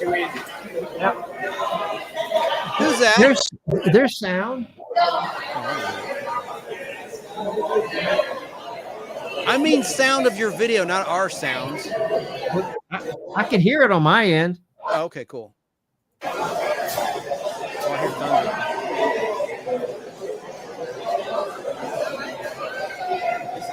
Those are cool popcorn. Right, let's watch it again. Tell us what that is. It's a self-service. What do you do? You buy a bucket? You buy a bucket and you go up there and get your own popcorn. And it's one size, right? And it's unlimited. Yeah, NCG, you buy one size popcorn and one size soda. Well, look at that. And you can butter it yourself. Oh, they have butter. Oh, yeah, you can do all kinds of stuff with it. This video is something you shot with your iPhone, is it not? Yeah, I shot it with my phone. That was the opening night of the theater. That was the VIP night. Yeah. But at the NCG, what you do when you go get your ticket at the kiosk, or they actually have a person that sells you the ticket anyway, and then you buy your popcorn and your drink there, and she gives you the big bucket and the big Coke. I mean the cup. Yeah. And while you're there, you can get as much popcorn as you want, as much soda as you want. You and I are seeing Superman. I'm not going to take no for an answer, but I'm not going to stalk you either. But we're going to see Superman. They're going to show it at that theater. Yeah, I want to get that popcorn bucket and fill it up and take one home. That's what I love to do is take popcorn home, and then you put it in like a Tupperware tub and put it in your fridge with the butter on it. It'll stay fresh forever. I love that. So when I stream something at home, I can have real movie theater popcorn. I never liked microwave popcorn. Did you? I've never cared for it. No, they say it's not good for you either. And Al Hardee has in his home, thanks in part to me, a real popcorn movie theater maker, a countertop version. Yeah. Because we were at the Bill Tush Cinema. It's called Sandy Springs Cinema and Tap House. When a vendor was there installing or servicing, I can't remember if it was an installation or a service. They were putting in a big popper, but they had a smaller one, a little bit bigger than what I have. And I asked him, I said, where did you get that? And they sell them. It's gold medal here in Atlanta. Well, it's out in Austell. Near Six Flags over Georgia. Yeah, it's Austell, and they sell products. They sell everything for theaters. I've been there because I'm a good friend to you, and I picked up popcorn for you and brought it to your house. Yeah, I get a case of popcorn at the time. You get, I get a 36 count. I think it is. Yeah, they come in a pack. You got the popcorn and you got the oil. It's all Look, Rick Clark says I saw Empire Strikes Back at the super wide screen at the Columbia on Peachtree. Al used to work there as a projectionist. I probably ran that film for you because I was a projectionist there. I saw two movies there: Star Trek IV, The Voyage Home, and James Bond: The Living Daylights. The first one with Timothy Dalton as James Bond, and it was in 70 millimeter. And listen, they had lobby cards in like you walk down these steps. I remember you had to go. It was a huge down theater. These steps. It's like underground. It's a huge theater. It opened up as the Erlanger back in Atlanta many, many years ago. And then it became a Cinerama theater with a big curved screen. Cinerama requires two projectors and it's literally concave. Yeah. Well, the screen was still concave. But I was working there when Aliens came out. I mean, we sold out. And God, yeah. You always sold out because you'd only have one feature. Yeah, it was just one theater. Yeah. And it was an awesome theater. And you know what's so sad to me? A church bought them out so they could just demolish it for church parking. The Presbyterian church was down on the corner and they bought the property and tore the theater down. It makes me so ill that they did that. Because you have the Fox Theater here in Atlanta, which also the Fox Theater was just about a block away. And the Fox Theater is primarily for live, Broadway entertainment. Right. Or events like that, but they did show movies. They had a Coca-Cola summer film series, and they would show 70 millimeter. I saw Raiders of the Lost Ark with my friend Hunter in 70 millimeter at the Fox Theater. And of course, the new Columbia Theater was long gone, but it was a gorgeous theater. I'll never forget it. Look online, look up the new Columbia Theater. Was it on Peachtree? It was on Peachtree. It's on Peachtree Street downtown.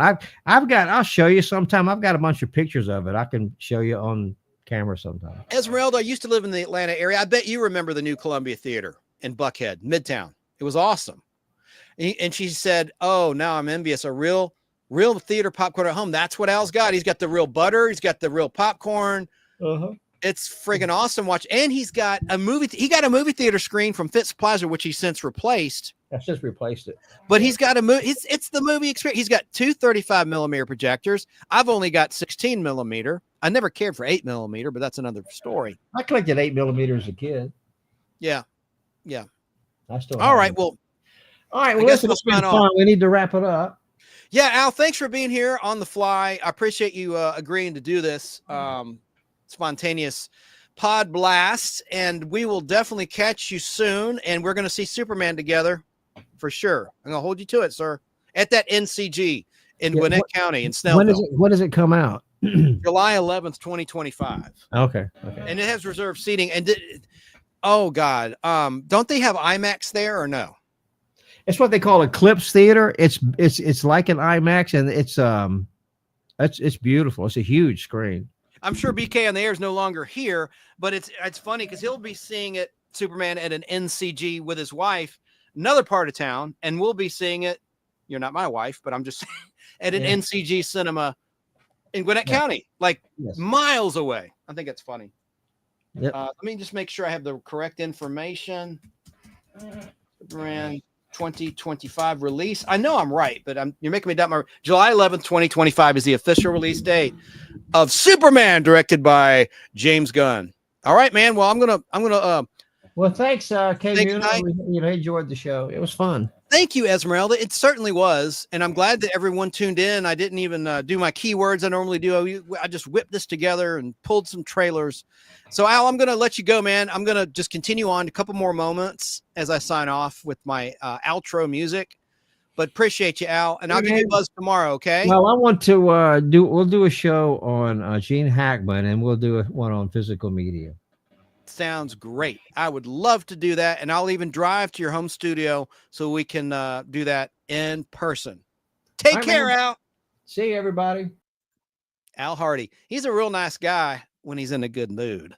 But he taught me a lot about how to produce a podcast and broadcasting and engineering. I learned a lot from him. I owe him a lot. So, it's always nice to chat with Al. Whenever we would do shows that were just like impromptu without a topic, I think we have some pretty good discussion because he's got so many memories and things he's forgotten about himself that I can help remind him of. So Al Hardee, he worked at Ted Turner's WTCG, WTBS from 1976 until 1991. And then he got into radio, working for Disney Radio and Kicks Country was owned by Disney, WKHX, 100,000 watt radio station on FM, which sadly has been rebranded as a terrible name, The New Country 1015, but it was Kicks Country, like get your kicks or like Kicks cereal. But it's WKHX, known as Kicks, or used to be known as Kicks. All right, so let me just see if I have any other clips, and I guess we'll do the outro.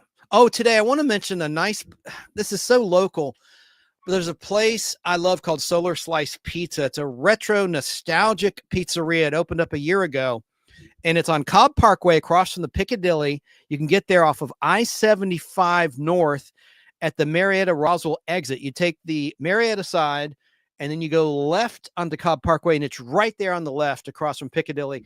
They have pinball, old school video games like Galaga, the best pizza I've ever had. They're way better than Mellow Mushroom or even Fellini's, which I used to love back in the day. And the really nice guy owns it.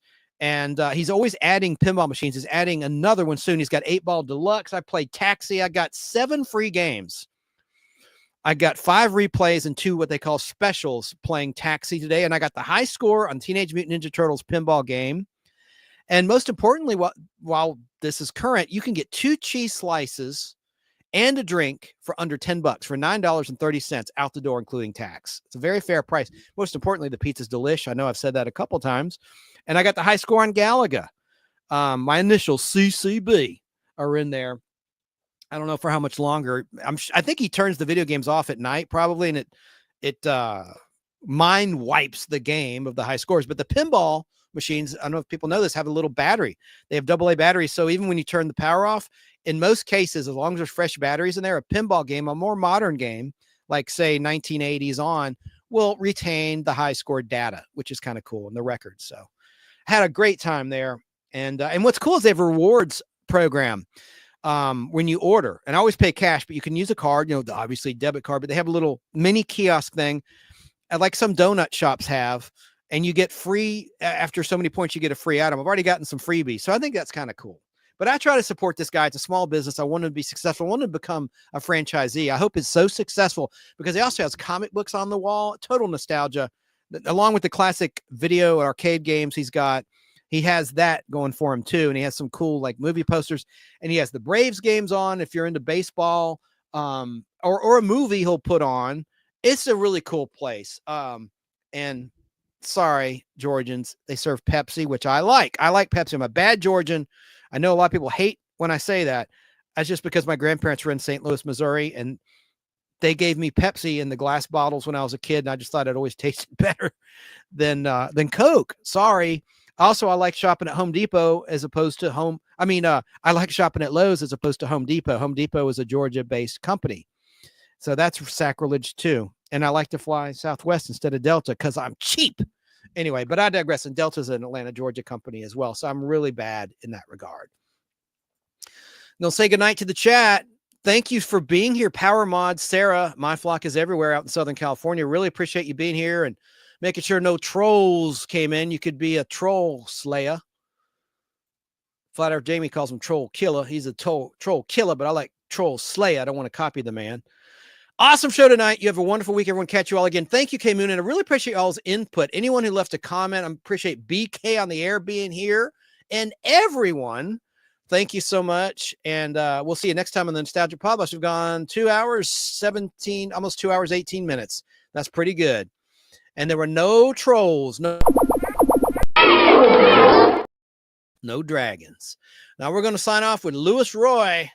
Oh, you know what I'll do? I'm going to, just for Sarah, I'm going to play this just for Sarah, and then I'll play Louis Roy's American Space Giants theme as our outro. This is for you, Sarah. Valentine's Day! There'll be no cheering from the crowds, just two hearts beating out loud. There'll be no parade, no TV or stage, only me till your dying day. Baby, come on, just go on. I'll take you in. You're addicted and hurt to me, your worth, what you have within.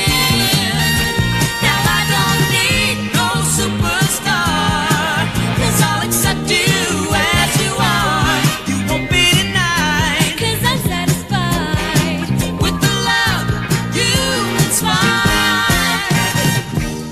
Good evening and welcome to our show. Good evening and goodbye. I see the numbers dropped as soon as I played that clip. So here is Louis Roy. His last name is spelled ROI, like return on investment, with his version of the American Space Giants theme. I just love this. Good night, everybody.